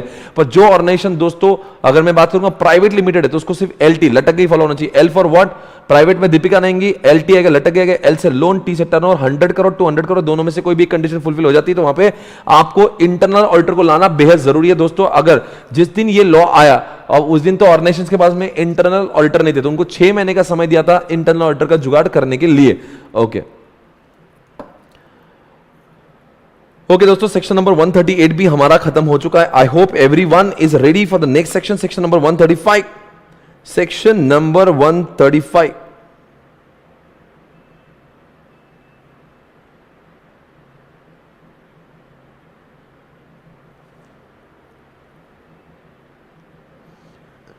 okay guys, everyone come on, everyone, are you ready? Once again let's revise all the section number 123, declaration of dividend 124, UDA 125, IEPF 126, abeyance 127, come on guys, penalty 128, books of accounts 129, financial statement 130, reopening 131, voluntary reopening 132, नफरा का establishment 133, नफरा ने लाए हुए accounting standard 134, financial statement को authenticate कौन करेगा और बोर्ड रिपोर्ट का अप्रूवल, बोर्ड रिपोर्ट कैसे बनाते हैं 135, CSR 136, मेंबर्स का राइट है कि मीटिंग के 21 दिन पहले उनको सब स्टेटमेंट मिलना चाहिए 137, मीटिंग होने के 30 दिनों के अंदर आरओसी में डेटा जाना चाहिए 138, internal auditor. Guys you got it everybody. देखते हैं अब क्या मैं आगे बढ़ सकता हूं क्या, can I proceed further guys, come on. दोस्तों I am moving on CSR, अभी हम लोग CSR पे बढ़ेंगे, CSR का कुछ बाकी है, पेज नंबर 9.32 से बाकी, ऐसा किसी ने मुझे लिख के भेजा है तो अब मैं पढ़ूंगा। आप सभी जानते हो CSR यानी कि हम लोग समाज सेवा की बात कर रहे हैं दोस्तों। अब इस सेक्शन को भी रिवाइज करने का समय आ चुका है। आप सभी को मैंने रिलायंस और टाटा के और महिंद्रा एंड महिंद्रा की बहुत सारे स्कूल्स दिखाया, बहुत सारे रास्तों का काम वो करते हैं, बहुत सारी जगह पे उन्होंने हॉस्पिटल खोले, बहुत सारे विडोज को वो लोग मदद करते हैं दोस्तों, गंगा की शुद्धता का ख्याल रखते हैं, या फिर स्वच्छ भारत का अभियान करते हैं, या कोविड के लोगों को कोविड से निपटने के लिए हेल्प करते हैं दोस्तों। इस तरह से जो संबंधित रूरल स्पोर्ट को, रूरल डेवलपमेंट को, या फिर वुमेन एम्पावरमेंट को, या जेंडर इक्वलिटी के वास्ते अगर इन जगहों पर अगर आप पैसा खर्च करते हो तो इसका मतलब आप कॉर्पोरेट सोशल रिस्पॉन्सिबिलिटी कर रहे हो। ये बात याद रखिए दोस्तों। कॉर्पोरेट सोशल रिस्पॉन्सिबिलिटी करना पहले वॉलंटरी था, अब वो कंपलसरी है। जो कंपनी इसके दायरे में आती है, याद रखना 1505 करोड़, क्या बोला 1505 करोड़, आप याद रखिए। सर 1505 करोड़ क्यों बोला आपने, मैं आपको समझा तो मैं क्या बोलना चाहता हूं। याद रखिएगा 1505 करोड़ का मतलब 1000 करोड़ टर्नओवर, 500 करोड़ का नेटवर्थ और 5 करोड़ का नेट प्रॉफिट अगर होगा, इन तीनों में से कोई भी एक कंडीशन फुलफिल होती है ना तो वहां पे CSR कमेटी की स्थापना होना जरूरी है। वन सेकंड आई रिपीट दोस्तों, CSR कमेटी किसको लगती है? CSR कमेटी किसको लगती है? CSR committee is applicable for the organisation जिसका जैसे हमारे इमीडिएटली प्रीसीडिंग जो बैलेंस शीट होती है, जो ऑडिटेड है, उसमें अगर लगता है नेटवर्थ इनका 500 करोड़ से ज्यादा है, इनका टर्नओवर 1000 करोड़ से ज्यादा है, या नेट प्रॉफिट 5 करोड़ उससे ज्यादा है, तो उनमें से कोई भी एक कंडीशन फुलफिल हो जाती तो उसमें आपको CSR की कमेटी बनाना पड़ती है। सर CSR की कमेटी करती क्या? CSR की कमेटी क्या करती है? बोर्ड ऑफ डायरेक्टर के पास में टाइम नहीं होता, इसलिए कुछ बोर्ड ऑफ डायरेक्टर CSR की कमेटी में आते हैं और वो लोग लगातार देखते हैं कि हम कंपनीज के लोग कहां पे अच्छे कामों में पैसे डाल सकते हैं। आप कंपनी में पैसे डालना है, ऐसे तो नहीं कहीं भी डाल देंगे, इसलिए CSR की कमेटी क्या करती है? प्लान्स बनाती है कि इस साल हमारे, जैसे कि रिलायंस को 800 करोड़ एक साल में डाले थे, अब 800 करोड़ कहां पे लगाने का इसका प्लान CSR की कमेटी करती है और बाद में बोर्ड ऑफ डायरेक्टर उस प्लान को अप्रूव करती है। पैसा बोर्ड ऑफ डायरेक्टर देंगे पर प्लान CSR की कमेटी बनाएगी और जो पैसा लगाए हैं उसके ऊपर मॉनिटरिंग भी CSR की कमेटी करती है। दोस्तों हमने ही हमारी ऑर्गेनाइजेशन के एम्प्लॉयज को अगर सर्विस दी है, अगर उनको हेल्प किया तो क्या उसको CSR माना जाएगा? आंसर है नो। हम लोग जब CSR करते हैं हमने अपने रीजनल एरिया को ही सपोर्ट ज्यादा करना चाहिए। तो दोस्तों आप सभी लोग जानते हैं बहुत सारी और हैं, जैसे कि मान लो महिंद्रा चाकन एरिया, पूना के बाजू में चाकन एरिया, तो अगर वो चाकन एरिया में अगर बहुत सारी कंपनीज अगर वो CSR करना चाहती तो उन्होंने चाकन एरिया और पूना एरिया को प्रेफरेंस देना चाहिए, इसका मानना है, क्योंकि वो वहां के नेचुरल रिसोर्सेज का इस्तेमाल ज्यादा करते हैं। अगर आपसे एक सवाल मैं पूछता हूं दोस्तों, क्या इंडिया का शाहरुख खान अगर पाकिस्तान में जाके उनके रास्ते उनके रोड बना रहा है तो क्या अलाउड है? क्या जी नहीं, इसको CSR नहीं कहते। अगर फ्लिपकार्ट जैसी कंपनी डिस्काउंट दे रही तो उसको भी हम लोग CSR नहीं कहते। अगला प्रश्न आपके सामने ये रहा। अब अगला प्रश्न ये रहा कि अगर कोई कंपनी पॉलिटिकल कंट्रीब्यूशन करती है तो क्या उसको CSR कहा जाएगा? नहीं। पर PM केयर फंड को अगर करते हैं तो हाँ कहते हैं CSR, पर CM केयर को किया तो नहीं कहते। आप सभी जानते हो मोदी जी बड़ा स्मार्ट है, उन्होंने एक्ट में लिखा PM केयर में करेंगे तो ही CSR, CM केयर में करे तो नहीं करेंगे, यानी कि Modi ji are very smart. Modi ji खास तरीके से मुझे आपका मैं बहुत बड़ा फैन हूं, पर इस बार आपने जो दर्द दिया है ना, मैं क्या बताऊं। मेरी आपसे अपील है कि आप देश को बचाएं। मेरे साथ में जितने क्लास में लोग हैं वो भी सब समझते होंगे कि इस बार ये चाहे तो हम लोग ये जो ट्रॉमा में हम जी रहे इसको हम लोग अवॉइड कर सकते थे। मैं कोई पॉलिटिकल किसी पार्टी का व्यक्ति नहीं, I always support Modi and whatever he does, but this time it was really shocking, disappointed, I don't know where he was busy. और आज का इलेक्शन में देख ले, ये पूरा कर्मा है भाई, कर्मा। जब आपके हाथों से कुछ गलत होता है तो आपको सजा मिलती है भाई और बहनों, ये आपको समझना जरूरी है। मुझे कुछ बीजेपी और कांग्रेस यहाँ पे बात नहीं करना, बट दोस्तों आई एम रियली मैंने बहुत अपने वालों को खोया यार। मतलब आपने देखा होगा हर रोज जब जिस तरह से लोगों की मौतें हो रही दोस्तों, ये ऑक्सीजन नहीं होना, ये हॉस्पिटल में जगह नहीं मिलना है, बेड नहीं मिलना है यार, ये इनकी मौत नहीं थी यार, ये रेमडेसिविर नहीं मिलना, ये मौत नहीं है यार, इनकी ये सही समय नहीं। अगर काश रिसोर्सेस अवेलेबल होते इनके पास में, गवर्नमेंट के पास में, इंटेलिजेंस डिपार्टमेंट जब आपको कह रहे थे कि देश में सेकंड वेव आ सकता है, आप कुछ प्लान करो, and you are busy in election, you are busy in doing all the प्रचार एंड एवरीथिंग। दोस्तों बहुत दर्द है, शायद से आप में से पता नहीं कितने लोगों ने बहुत नजदीक लोगों को खोया। I have lost somebody who was very special to me, I have lost lot of people जिनको मैं करीब से, पहले तो भी पिछली बार तो ऐसा हुआ था कि I was not knowing lot of people, this time this is somewhere it hurts. अभी ये बहुत सारे लोग देखो, वो Rohit Sardana, he has lost, I mean there are people, we could have avoided all this, we could have done lot of things. हम लोग के पास में देश में वैक्सीन नहीं, हम लोग देश में वैक्सीन बाहर भेज रहे, हमारे पास में खुद के पास ऑक्सीजन नहीं, हमारे पास में पूरा एक साल, we were having enough 1 year to make all the arrangements, but we did not do anything. हम लोग एक साल से लॉकडाउन लगाते इसलिए ताकि हमें अरेंजमेंट करने का टाइम मिले। हमारे पास में मोदी जी एक साल था, हम लोग कहां थे? फील्स रियली बैड अगेन, जब भी मुझे याद आता है, रियली आई फील बैड पर क्या करें। हो दोस्तों, शायद से आप भी मेरी बातों से बहुत सहमत होंगे। ये जो इस बार हुआ है ना, ही कुड, और still I am telling you know, अभी भी बहुत लोग की जाने बच सकती है। अब पता नहीं महाराष्ट्र में, दिल्ली में जो हाल चल रहे हैं, lot of people are dying because of the lack of oxygen, lack of remdesivir. भाई मेरा जो प्रिंटर जो प्रिंटिंग करता है ना, उसको खुद मालूम है, उसके पापा की डेथ हुई बिकॉज रेमडेसिविर नहीं मिला। Now he still admitted in the hospital, वो उसकी मम्मी दोनों एडमिटेड है and they are not getting remdesivir injections, you know. This is the situation यार। उनका वो बेचारा पापा के दुख को मनाएगा या मम्मी को इंजेक्शन देगा या खुद को लेगा। आई मीन एक इंजेक्शन 30-30 हजार में मिल रहा है यार। मैंने, कैन यू इमेजिन, आम आदमी अपना इलाज कराए कि मर जाए यहां पे देश में। आई मीन ऐसा क्या मांग लिया भाई हमने आपसे? और देश का अंदर कोई डिजास्टर रिकवरी प्लान नहीं। जब आपको लग रहा है पूरे वर्ल्ड में जब सेकंड वेव चल रही थी, कहां थी आपकी इंटेलिजेंस यार? ये this is somewhere which I am not liking all this.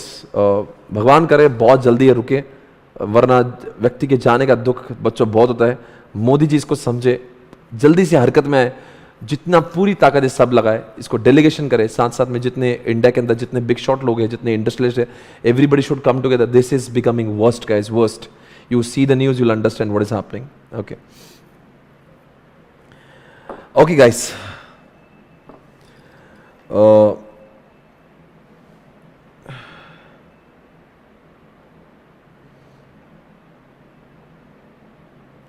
Shivam Tiwari कह रहा 11 दिन में लॉ खत्म किया। थैंक यू बेटा। क्या करें, अनिरुद्ध सही कह रहे आप। चलो कोई बात नहीं, अभी इस विषय पर हम लोग क्या ही बात करें, बस इतना ही कर दो मेहरबानी। अब जो इलेक्शन का होना था वो तो हो गया भाई, लोगों को बचा दो यार, कुछ तो करो मेरे भाई यार। It's time, it's high time. गरीब आदमी मर रहे हैं। आप नहीं जानते, जो लोग कॉन्ट्रैक्ट से कम उनको बेड मिल जाती है, कॉन्ट्रैक्ट से वेंटिलेटर मिलते हैं यार, आम आदमी को कुछ नहीं मिल रहा भाई। अंडरस्टैंड करो प्लीज़। आप देखिए देश में क्या चल रहा है and just please take all the efforts. इतनी पावर है यार, कुछ भी कर सकते हैं।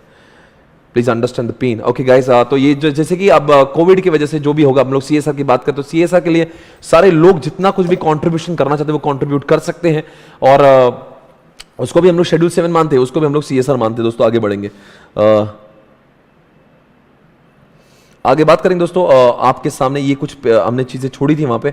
एक्सक्लूजन ऑफ कंपनी दोस्तों, every company which ceases to be company covered under this section, 3 साल तक, अगर मान लो एक बार जिसको सीएसआर एप्लीकेबल हो गया, 3 साल तक उसको वो एप्लीकेबल रहेगा, भले ही फाइनेंशियल जो हमने क्राइटेरिया अभी देखे हैं वो फुलफिल हो रहे ना हो। अगर मान लीजिए वो 21-22 में आया है और बाद में वो कंडीशन फुलफिल ना भी हो, तो 20-21 के बैलेंस शीट से 21-22 में है तो 22-23 में भी रहेगा और 23-24 में भी रहेगा। आगे बढ़ेंगे। कंपोजिशन ऑफ सीएसआर कमेटी, आपको मैंने इसको यहां से पढ़ाया था। सीएसआर कमेटी के अंदर क्या होना चाहिए, वहां पे डायरेक्टर्स होना चाहिए। आप सभी जानते हैं जो कंपनी, ये जरा आप देख सकते हैं यहां से, यस आपको मैंने बताया था, यहां पे कॉन्सेंट्रेट करिएगा। लिस्टेड कंपनी, ये सारी चीजें अगर हमने आपसे बोली है तो प्लीज देखिएगा जरा। लिस्टेड कंपनी की बात करेंगे। लिस्टेड कंपनी की अगर हम लोग बात करते हैं तो दोस्तों लिस्टेड कंपनी में होता है ना कि कम से कम 3 लोग तभी उनके इसमें होना चाहिए, इस कमेटी में होना चाहिए, 3 लोग होना चाहिए। और उसके बाद में अगर उसमें से एक बंदा इंडिपेंडेंट डायरेक्टर होना चाहिए। अगर मान लीजिए जिस कंपनी में इंडिपेंडेंट डायरेक्टर नहीं ना हो, तो ऐसे कोई भी मतलब जहाँ पे पब्लिक कंपनी और प्राइवेट कंपनी, जिनको तो 3 लोग तो होना ही चाहिए, पर अगर उनके पास में अगर इंडिपेंडेंट ना भी हो तो चलेगा। और देखो बच्चों, लिस्टेड में तो इंडिपेंडेंट डायरेक्टर होते ही, इसलिए उनको 3 डायरेक्टर होना चाहिए और 1 इंडिपेंडेंट होना चाहिए। पर अगर मान लो अनलिस्टेड और प्राइवेट कंपनी में इंडिपेंडेंट नहीं है तो 3 लोग होना चाहिए, पर इंडिपेंडेंट ना रहे तो चलेगा। पर प्राइवेट कंपनी में कभी भी 2 डायरेक्टर होंगे, तो उनके 2 डायरेक्टर तभी इस कमेटी में होना चाहिए। और फॉरेन कंपनी में 2 डायरेक्टर होना चाहिए, एक जब उन्होंने अप्लाई किया तब, और एक एडिशनल बंदा इसके अंदर होना जरूरी है। अगला सवाल, कमेटी क्या क्या करती है? कमेटी प्लान पॉलिसी बनाती है, एक्सपेंडिचर कहां करना उसके बारे में बताती है और बोर्ड ऑफ डायरेक्टर उसको देख के अप्रूव करती है। और इनका काम होता है जहां पे फॉर एग्जांपल कोई स्कूल बन रही है, कोई हॉस्पिटल बन रहा है, किसी जगह पे वो ऑक्सीजन दे रहे हैं, किसी जगह पे वेंटिलेटर दे रहे हैं, कहीं मास्क दे रहे, तो उन्होंने बार बार चेक करना चाहिए कि वाकई में सही पैसे लग रहे हैं। और बच्चों में आपको बताता हूँ, कभी भी अगर मान लो टाटा के अगर देखोगे आप या बजाज देखोगे, जब ये पैसे देते हैं ना, बहुत सारी हम लोग यहाँ पे सोशल ग्रुप में शामिल है। तो सोशल ग्रुप में क्या होता है कि हम लोग क्या करते हैं, इनको बड़े बड़े कंपनीज को अप्लाई करते हैं और बोलते हैं कि हम लोग यहाँ पे स्कूल बनाएंगे, हम सारा काम का जिम्मा लेंगे, आप सिर्फ पैसे देना। तो उसमें होता क्या है ना, ये लोग आकर ऐसे हाँ नहीं बोलते, वो क्लास में आएंगे तो एक एक चीज बराबर से देखेंगे कि हमने फर्नीचर बराबर लगाया कि नहीं, यहाँ पे बराबर चीजें है कि नहीं।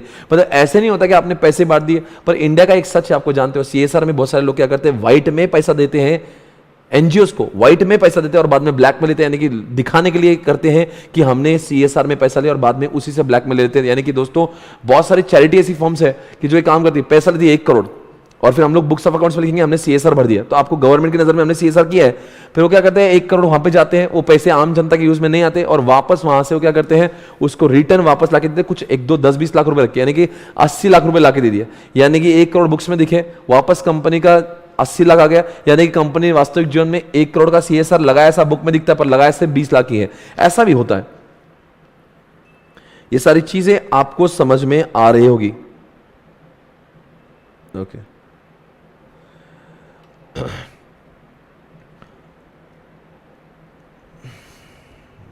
Okay everybody, let's start.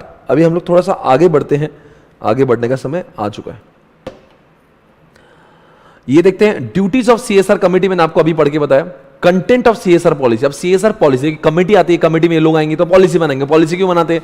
क्योंकि ये पॉलिसी बना के बोर्ड ऑफ डायरेक्टर्स को बताएंगे, बोर्ड ऑफ डायरेक्टर्स को देख के पैसे देंगे ताकि इनके पैसे आएंगे और पैसे उनमें लगेंगे। तो ये क्या कहते हैं, पॉलिसी बनाते।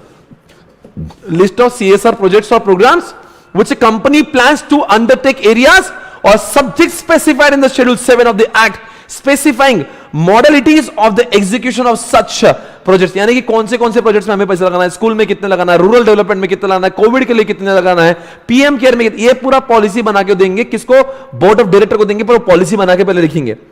मॉनिटरिंग द प्रोसेस, यानी कि जितना भी पैसा लगाया गया है सीएसआर के तहत, चाहे मानो रूरल डेवलपमेंट हो रहा हो, चाहे हॉस्पिटल बन रहे हो, इनका मॉनिटरिंग करना जरूरी है। बोर्ड ऑफ डायरेक्टर मॉनिटरिंग नहीं करेंगे, ये कमिटी मॉनिटरिंग करेगी। आगे provide that the board of director shall ensure that the activities included by company in CSR policy are related to the areas and subject. जब भी, और दोस्तों आपको समझना चाहिए, आपको ये समझना कि सीएसआर की जितने एक्टिविटीज है वो ऐसी ही एक्टिविटी होना चाहिए जो शेड्यूल 7 में लिखी है। ऑब्वियसली अगर कोई कंपनी कहेंगी हमने हमारे ऑर्गेनाइजेशन के अंदर अच्छे रोड बनाए, हमारे एम्प्लॉय को हम खाना देते हैं, पीने को देते हैं, ट्राई टू अंडरस्टैंड दोस्तों, this is not considered as a CSR, it will not be counted as CSR. आगे इसे सीएसआर बनाते समय सोचना चाहिए जो शेड्यूल 7 में लिखा है उसी को ही फॉलो करना जरूरी है। आगे बढ़ेंगे दोस्तों, सभी लोग कॉन्सेंट्रेट करेंगे, everybody concentrate. The CSR policy of the company shall specify that the surplus arising out of the CSR projects or programs or activities shall not form the part of business profit। यानी कि दोस्तों अगर मान लीजिए आपने, देखो हो सकता है अब ये जो पैसे आए हुए, ये जो पैसे देखो, surplus arising out of the CSR projects or programs shall not be part of the business profit। यानी कि दोस्तों ऐसा हो सकता है कि मान लीजिए आपने 10 करोड़ रुपए इस साल के लिए बजट बनाया कि हम लोग 10 करोड़ ये रोड बनाएंगे, पर हुआ क्या दोस्तों, 10 करोड़ के रोड बनाने के लिए थोड़ा सा टाइम लग गया, यानी कि धीरे धीरे बन रहा, तो तब तक हमने बैंक में रखा था, वो तो 10 करोड़ के अंदर 1 करोड़ का इंटरेस्ट आ गया हमें, तो वो 1 करोड़ भी आपको सीएसआर के लिए खर्चा करना है, वो आपकी कंपनी का प्रॉफिट नहीं है। आगे ड्यूटीज ऑफ द बोर्ड ने क्या करना चाहिए, वो पॉलिसी देखना चाहिए और पॉलिसी जहां जहां पे पैसा लगाने का बोल रही है वो रिव्यू करे और वहां पे पैसा लगाए। After taking into the account of recommendation made by CSR committee, approve the CSR policy for the company and disclose content of such policy in the report. कौन सा रिपोर्ट? 134 में बोर्ड रिपोर्ट बनेगा, तो बोर्ड रिपोर्ट में लिखा जाता है इस साल हमने सीएसआर में, या अरे भाई हर कोई कंपनी जो भ्रष्टाचार करे वो लिखते नहीं, वीडियोस किसके बनाएंगे, हमने जहां जहां पे पैसे लगाए, ये हमने देखो देश की सेवा में क्या किया। देखो अगर आपको देखना है ना, आज आपको ये वीडियो देखिए, ये Maruti Suzuki. All companies are part of the society where they operate, and while they are selling goods to the society, we recognize the fact that our resources are not unlimited।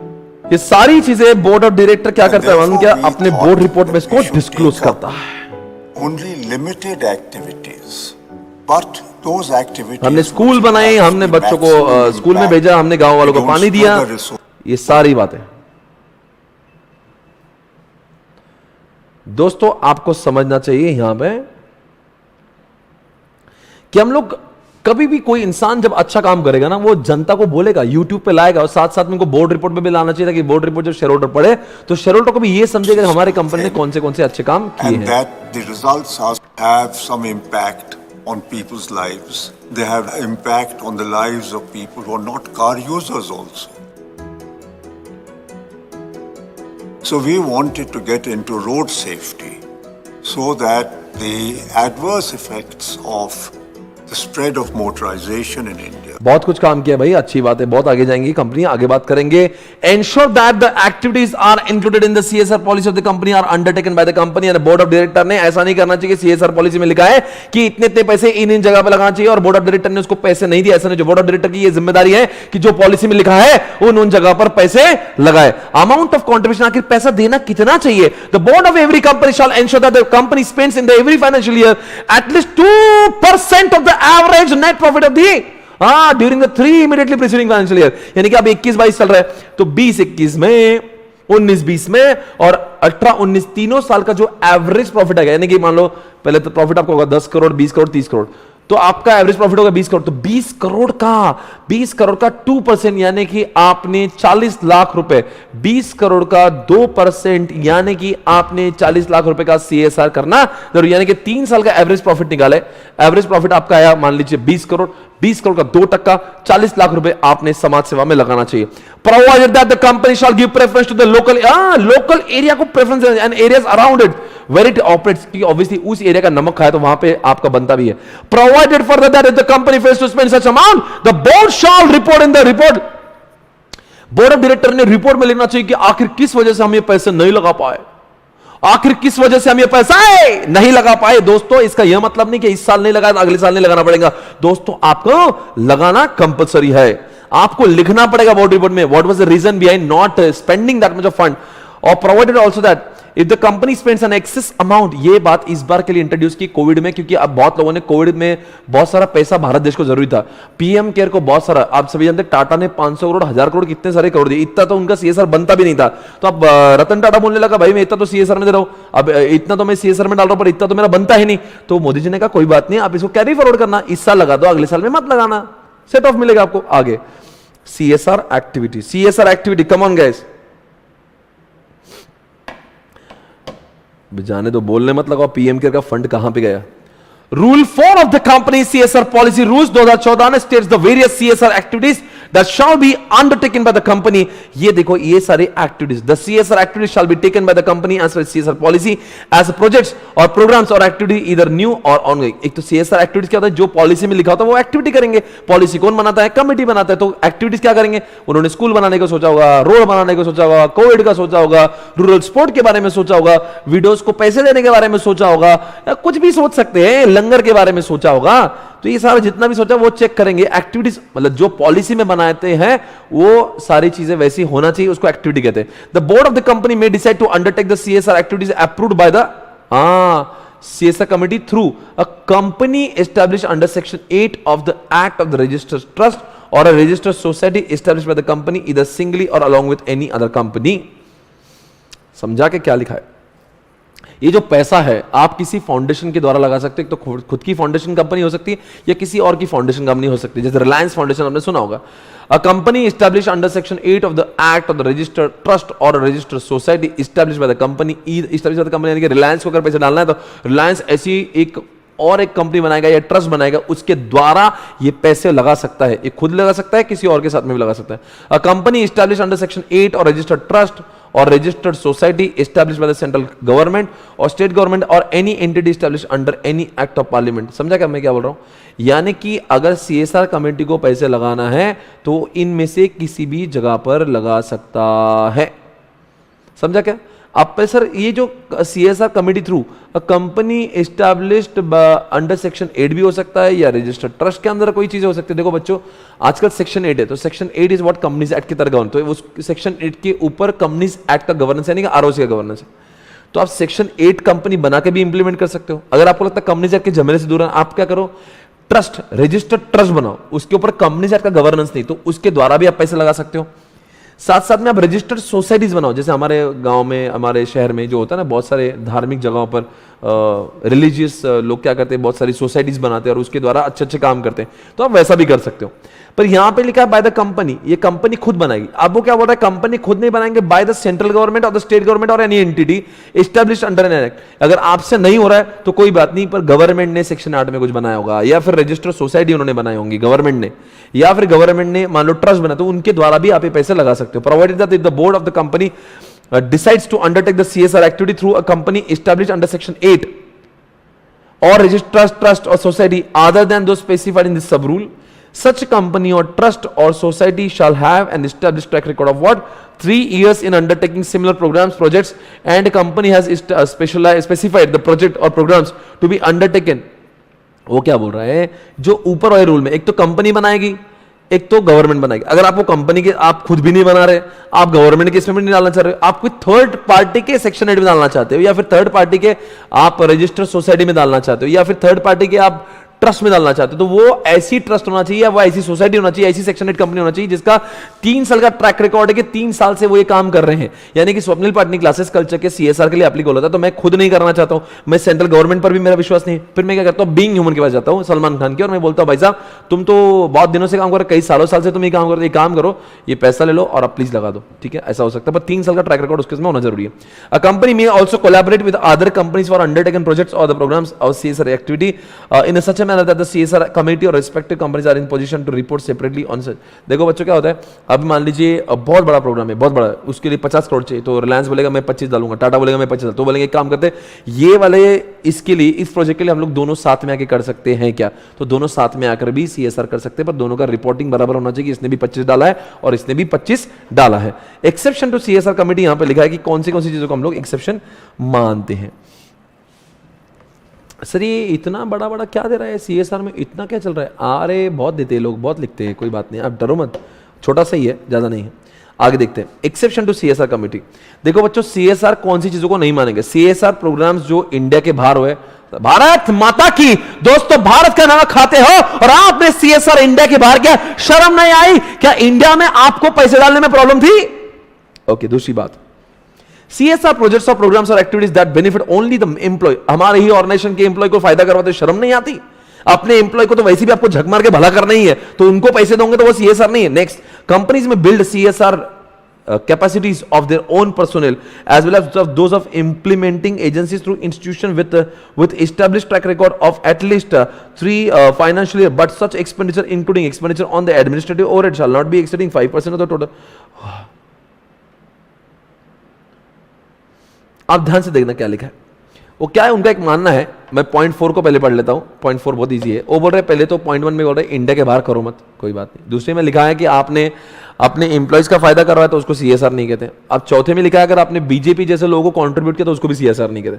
आप लिखे companies में build CSR capacities of their own personal as well as of those of implementing agencies through institutions with established track record of at least, यानी कि आप अगर खुद नहीं करना चाहते तो किसी और के द्वारा कर सकते हो जिसका 3 साल का ट्रैक रिकॉर्ड है. But such expenditure including expenditure on administrative overhead shall not exceed 5 years of the total CSR expenditure of the company in one financial year. अगर आपका मान लीजिए 100 करोड़ का CSR का इस बार एप्लीकेबिलिटी है, तो उसमें से आपका 5 करोड़ से ज्यादा पैसा एडमिनिस्ट्रेशन चार्जेस में नहीं लगना चाहिए. क्या मालूम क्या करते थे, क्या करते लोग, 100 करोड़ लगाने के हैं तो जब ये सेक्शन है तो क्या करते हैं, मान लो रिलायंस को 100 करोड़ लगा, तो रिलायंस क्या बोलता था, मैंने 100 करोड़ लगाए. फिर गवर्नमेंट ने पूछा कहां लगा 100 करोड़, बोले देखो मैंने रास्ते बनाए, बोले रास्ते तो 50 करोड़ की, बोले 50 करोड़ मेरे एम्प्लॉय का खर्चा, 50 करोड़ ये रास्ते का खर्चा. Try to understand, this is the way they have done it.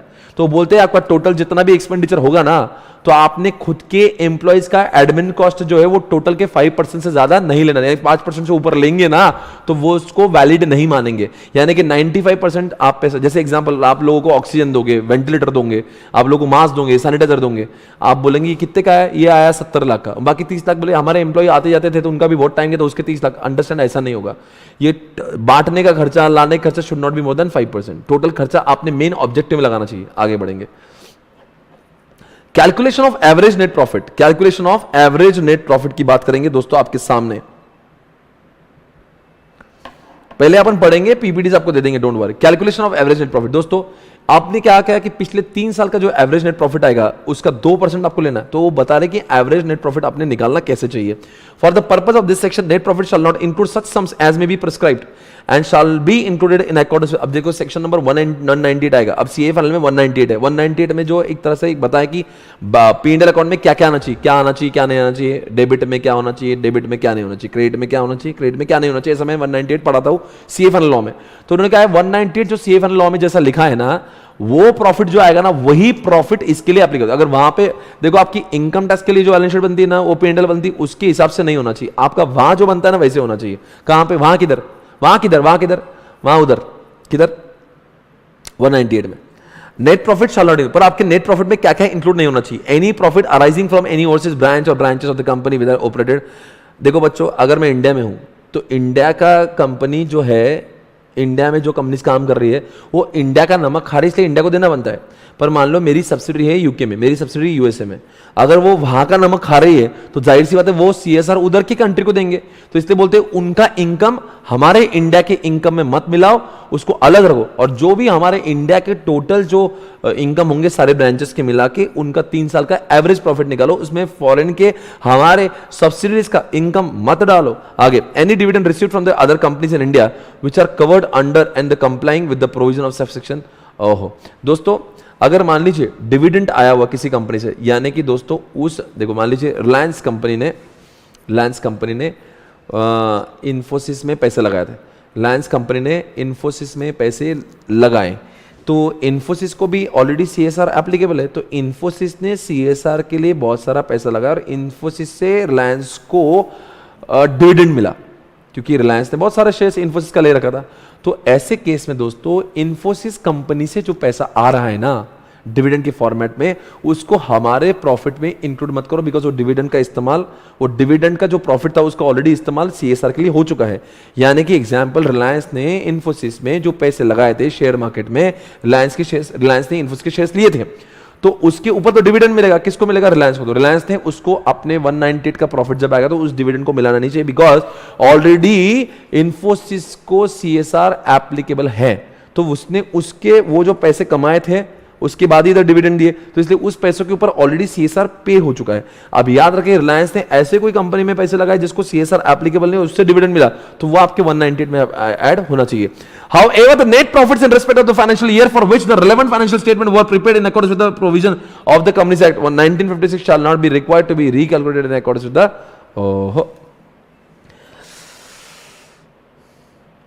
लिखा, net profits in respect of the financial year for which the relevant financial statement were prepared in accordance with the provision of the Companies Act 1956, यानी कि जब act आया था तो 3 साल कौन से, मान लो 2014 में, तो 2014 में क्या होते थे, 2013 की बैलेंस शीट देखो, 2012 की देखो, 11 की देखो, तीनों साल का एवरेज प्रॉफिट निकालो। तो पर वो 2013 के पहले 1956 के हिसाब से उन्होंने P&L बनाया था, तो उनको बोला वही रहने दो, अलग से आपको 2013 के हिसाब से P&L अकाउंट बनाने की जरूरत नहीं है। It is further provided that in case of the foreign company covered under these rules, net profits mean the net profit of such company as per profit and loss account prepared in terms of, अच्छा, अब ये foreign company जब बोलती है ना तो उसका मतलब है any foreign company means what, the company which is incorporated outside India, example Microsoft, example Coca Cola, example Apple, example Samsung, ये सब इनकॉर्पोरेटेड आउटसाइड इंडिया है, but having place of business India, ये सब लोग इंडिया में business करते हैं, तो इनको भी सीएसआर देना पड़ेगा, बिकॉज वो इंडिया का नमक खा रहे हैं, भले ही इनकॉर्पोरेटेड आउटसाइड पर इंडिया में तो बिजनेस कर रहे हैं, तो इंडिया के नेचुरल रिसोर्सेज को खराब कर रहे हैं, तो इसलिए इंडिया उनको सीएसआर देना पड़ेगा। पर कितना देना पड़ेगा? 2%। बट 2% किसका? 198 तो उनके लिए एप्लीकेबल है, उनके लिए 381 एप्लीकेबल है। इन्होंने जिस तरह से 381 क्या है, ये भी सीए फाइनल में बताते हैं कि फाइनेंशियल स्टेटमेंट ऑफ और P&L account of foreign companies, तो फॉरेन कंपनी ने जो P&L अकाउंट बनाना है वो किसके हिसाब से बनाना है? 381 के हिसाब से बनाना है। ओके, तो अगर इंडिया की कोई कंपनी है भाई और बहनों, अगर वो P&L अकाउंट बनाएगी तो 198 के हिसाब से, और जो फॉरेन कंपनी वो P&L अकाउंट बनाएगी सेक्शन नंबर 381 के हिसाब से। कौन सी दो चीजें आपको नहीं डालना? अगर आपके फॉरेन सब्सिडी से जो पैसा आपने कमाया उसको आपके P&L में ना करें ऐड, और दोस्तों जिस कंपनी में आपने पैसा लगा था वो अगर वो सीएसआर में ऑलरेडी शामिल है तो उससे आया हुआ डिविडेंड आपके 198 में ऐड करने की जरूरत नहीं है। सीएसआर का रिपोर्टिंग का होना चाहिए दोस्तों, सीएसआर का रिपोर्टिंग यहां पे लिखा है बोर्ड रिपोर्ट पर होना चाहिए। बोर्ड रिपोर्ट याद करो, बोर्ड रिपोर्ट में याद रखें, बोर्ड रिपोर्ट के अंदर, क्योंकि बोर्ड रिपोर्ट किसको जाएगा?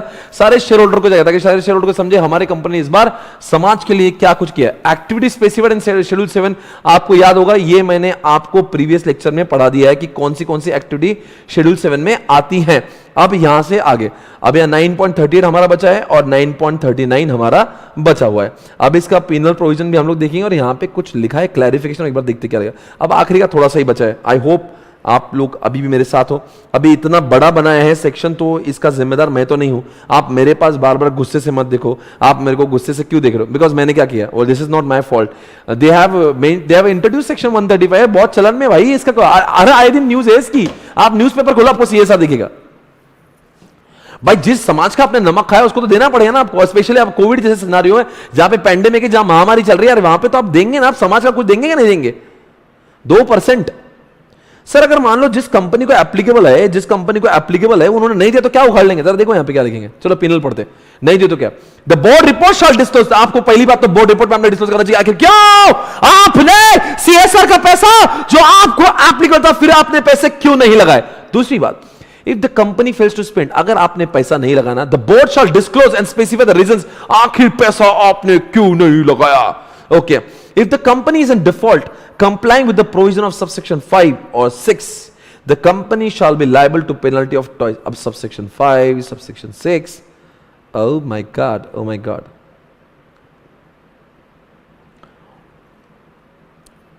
कहां जाऊं मैं subsection 5 and subsection 6 यहां पे लिखा दे।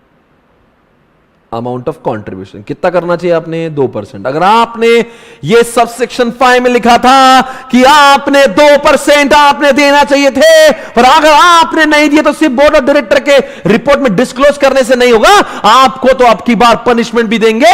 Shawl be liable to penalty the twice of the amount required to be transfer. दोस्तों आया हुआ सबसे अमेंडमेंट है, इसके पहले वाले बैच में मैंने कहा था अगर आपने पैसे नहीं लगाए तो आपको सिर्फ बोर्ड ऑफ डायरेक्टर की रिपोर्ट में डिस्क्लोज करना पड़ेगा। पर आपकी बार मैं खुल के कह रहा हूं सिर्फ रिपोर्ट डिस्क्लोज करने से कुछ नहीं होगा, आपको बदले में पेनल्टी ट्वाइस द अमाउंट। अगर आपको 100 करोड़ का सीएसआर था तो 200 crore required to be transferred by the company to the fund specified in schedule 7 और द अनस्पेंड कॉर्पोरेट सोशल। जितना भी आपने अनस्पेंड किया होगा, आपको 100 करोड़ था, आपने 80 करोड़ खर्च किया, 20 करोड़ नहीं किया, तो आपको ट्वाइस द अमाउंट, ये आपकी पेनल्टी 40 करोड़। तो इसलिए लोग क्या करते हैं, इज्जत से लगाई देते हैं। एज द केस में भी और 1 crore rupees which ever is less. अगर मान लो क्या लिखा है यहां पे 20 करोड़ उन्होंने नहीं डाले तो क्या करना पड़ेगा दोस्तों? तो इसका मतलब उनकी फाइन 40 करोड़ और 1 करोड़ विच एवर इज, यानी कि 1 करोड़ की फाइन होगी। पर सर जो 20 करोड़ नहीं लगाए लगाना पड़ेगा, वो तो लगाना ही पड़ेंगे भाई। जो 20 करोड़ नहीं लगाए वो तो लगाना ही होंगे, पर दोस्तों फाइन कितनी लगेगी? एक तो 40 करोड़ या 1 crore which ever is lower, that is 1 crore. And every officer of the company who is in default shall be liable to penalty of 1/10 of the amount required to be transferred by the company such, oh my god, और 2 lakhs। ओ इतना तो भी अच्छा हुआ। मान लो कि अगर आप 20 करोड़ लाख रुपए लगाते और 20 करोड़ लगाते, 20 करोड़ का कितना होगा? 10%, यानी कितना? 2 करोड़। 2 करोड़ और 2 lakh which ever is less, तरीके 2 लाख तभी, मतलब ऑफिसर को भी दर्द होना चाहिए, जो कंपनी के डायरेक्टर है वो भी झक मार के वो लोग कंट्रीब्यूशन करेंगे, बिकॉज उनको समझेगा अगर हम लोग कंट्रीब्यूट नहीं करेंगे तो ज्यादा हमारी लग जाएंगी। तो इसलिए लोग, तो कंपनी को कितना लगेगा? कंपनी को लगेगा जितना अमाउंट अनस्पेंड है उसका 2 डबल या फिर 1 करोड़ विच इज लेस। जो लोग शामिल है, जो कंपनी के ऑफिसर्स है, जितना अनस्पेंड अमाउंट है उसका 10% और 2 lakh which ever is less. Where the amount to be spend by the company does not exceed 50 lakh rupees, the requirement under subsection 1 for the constitutions of the corporate social responsibility committee shall not be applicable. क्या लिखा है यहां पे मालूम है? Where amount to be spent by the company under subsection 5 does not exceed 50 lakhs, the requirement under subsection 1 for the constitutions of the CSR shall not be applicable, and the functions of such committee provided under this shall be discharged by board of directors। अगर हमारी जो क्या लिखा है यहाँ पे, amount to be spent by, आपकी जो टोटल मिला के इस बार देखो, आपको सीएसआर की स्थापना करना चाहिए अगर आपने प्रॉफिट आपका 5 करोड़ से ज्यादा है, नेटवर्थ आपका 500 करोड़ से ज्यादा है, टर्नओवर आपका, अरे भाई सब है। पर हमारे पिछले 3 साल में क्या हुआ, हमारा प्रॉफिट बहुत ही कमा है। कोविड की वजह से हमारा प्रॉफिट इतना कमा है, 2 करोड़ 2 करोड़ और 2 करोड़, तो एवरेज कितना हुआ? 2 करोड़। 2 करोड़ का 2% कितना होता है? 2 करोड़ का 2% होगा 4 लाख। अभी बोल रहा है अगर आप 4 लाख रुपए लगाने तो उसके लिए कमेटी की क्या जरूरत है? अन्ना 4 लाख रुपए से क्या कमेटी बनाएंगे? कमेटी क्या कर लेगी? उगाड़ लेगी। इसे 4 लाख रुपए है, बोर्ड ऑफ डायरेक्टर को बोलो कि तुम खुद ही लगा दो, उसके लिए कमेटी मतलब कम से कम 50 लाख रुपए तो होना चाहिए लगाने के लिए। इतना तुच्छ अमाउंट के लिए क्या आप सीएसआर कमेटी बनाओगे? ऐसा उन्होंने बोला है। Okay guys, I hope you are understanding this.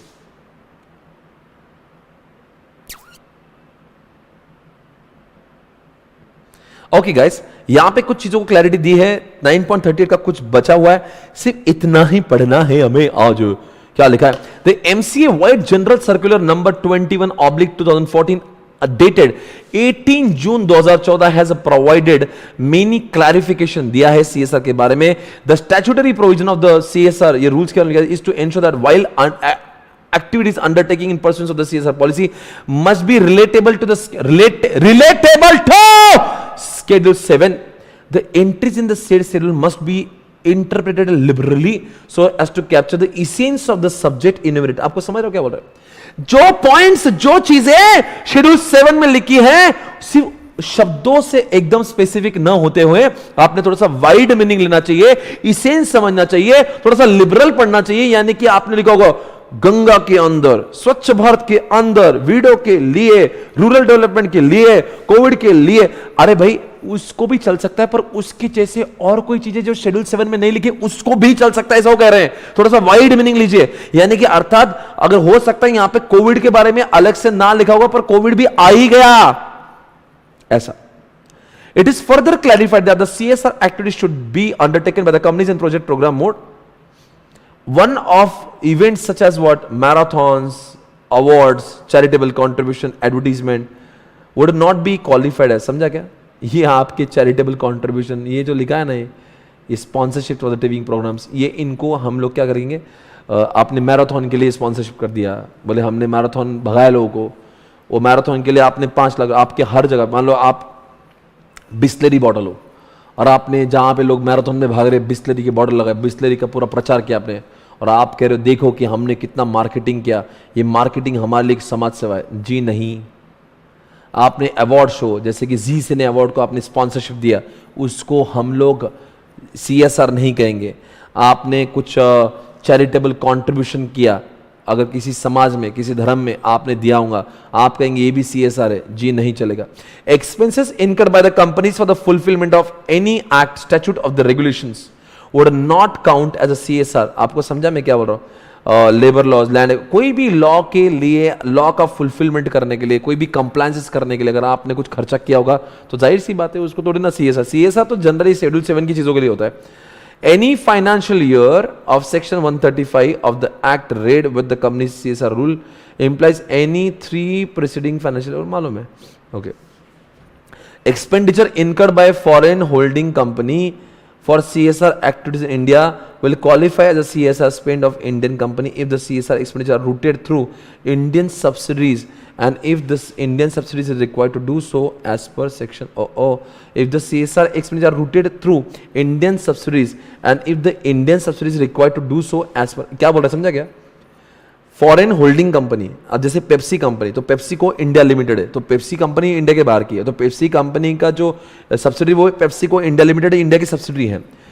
तो अगर विल क्वालिफाई, अगर इनका पेप्सी को इंडिया लिमिटेड का क्वालिफाई तब होगा अगर CSR expenditure are routed through the Indian subsidy, यानी the Indian subsidy is required. यानी कि अगर पेप्सी जो वर्ल्ड का जो पेप्सी है, जो USA में जिसका इनकॉर्पोरेटेड है, अगर वो इंडिया में पैसे लगाना चाहता है वो खुद ना लगाए, अगर उसको इंडिया में पैसे लगाना है तो उसने इंडिया के अंदर जो उसकी पेप्सी को पेप्सी को इंडिया लिमिटेड नाम की जो सब्सिडी है उसके थ्रू ही उसने रूट करना चाहिए, उसने डायरेक्टली नहीं लगाना चाहिए. Registered trust would include trust register, इसका कोई इतना मतलब नहीं है. कॉन्ट्रीब्यूशन टू कॉर्पोरेशन, ये भी इतना मतलब नहीं है. ओके, इन दोनों का टेंशन मत लीजिए आप, ये पढ़ ले तो फिर भी. Contribution to corporation of trust society section 8 will qualify the CSR expenditure as long as trust society section 8 is created exclusively for CSR. समझ गया? ये जो जितने भी ट्रस्ट है, जो सोसाइटीज है, आप जिसको पैसा डाल रहे हो जिसके द्वारा, तो स्पेसिफिकली आपने इसी काम के लिए बनाए होना चाहिए. आपको पता है लोग क्या करते हैं इसमें पूरा झोल करते हैं. रिलायंस कंपनी क्या करेगा? अपने ही रिलायंस फाउंडेशन को पैसे देगा, और मालूम है रिलायंस फाउंडेशन क्या करता है? वो रिलायंस फाउंडेशन सेक्शन 8 कंपनी जरूर है, पर वो क्या करता है मालूम है? वो कुछ और भी बहुत सारे खर्चे करता है. तो वो बोलते हैं कि ये जो कंपनी जिसको आप पैसे देने जा रहे हो, जो सेक्शन 8 की है या फिर ट्रस्ट है या फिर आपकी वो सोसाइटी है, उसका मेन मुद्दा सिर्फ CSR के काम का ही होना चाहिए, और उसको पैसे दिए तो ही आपका ये CSR माना जाएगा. अगर इस सेक्शन 8 की कंपनी का या सोसाइटी का ट्रस्ट का कुछ और भी काम है, कुछ और भी काम उसमें चलता है, तो हम उसको CSR नहीं मानेंगे. इसी के साथ में इस सेक्शन हमारा खत्म हो चुका है. This section is over guys. I hope you understood section number 135. बहुत ही बड़ा सेक्शन था ये 135, बहुत ही बड़ा सेक्शन था दोस्तों 135. Okay,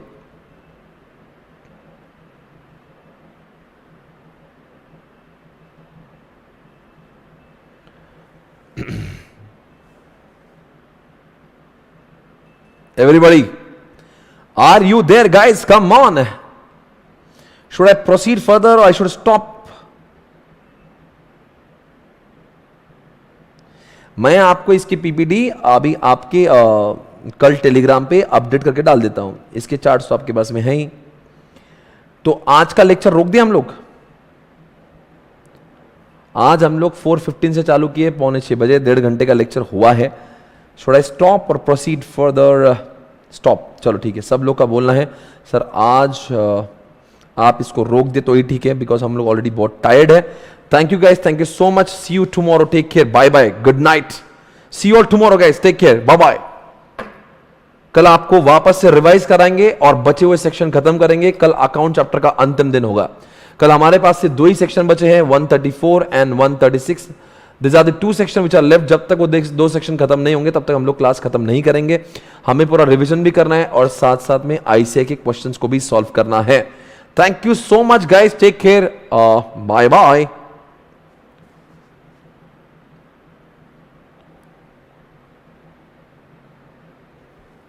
bye bye.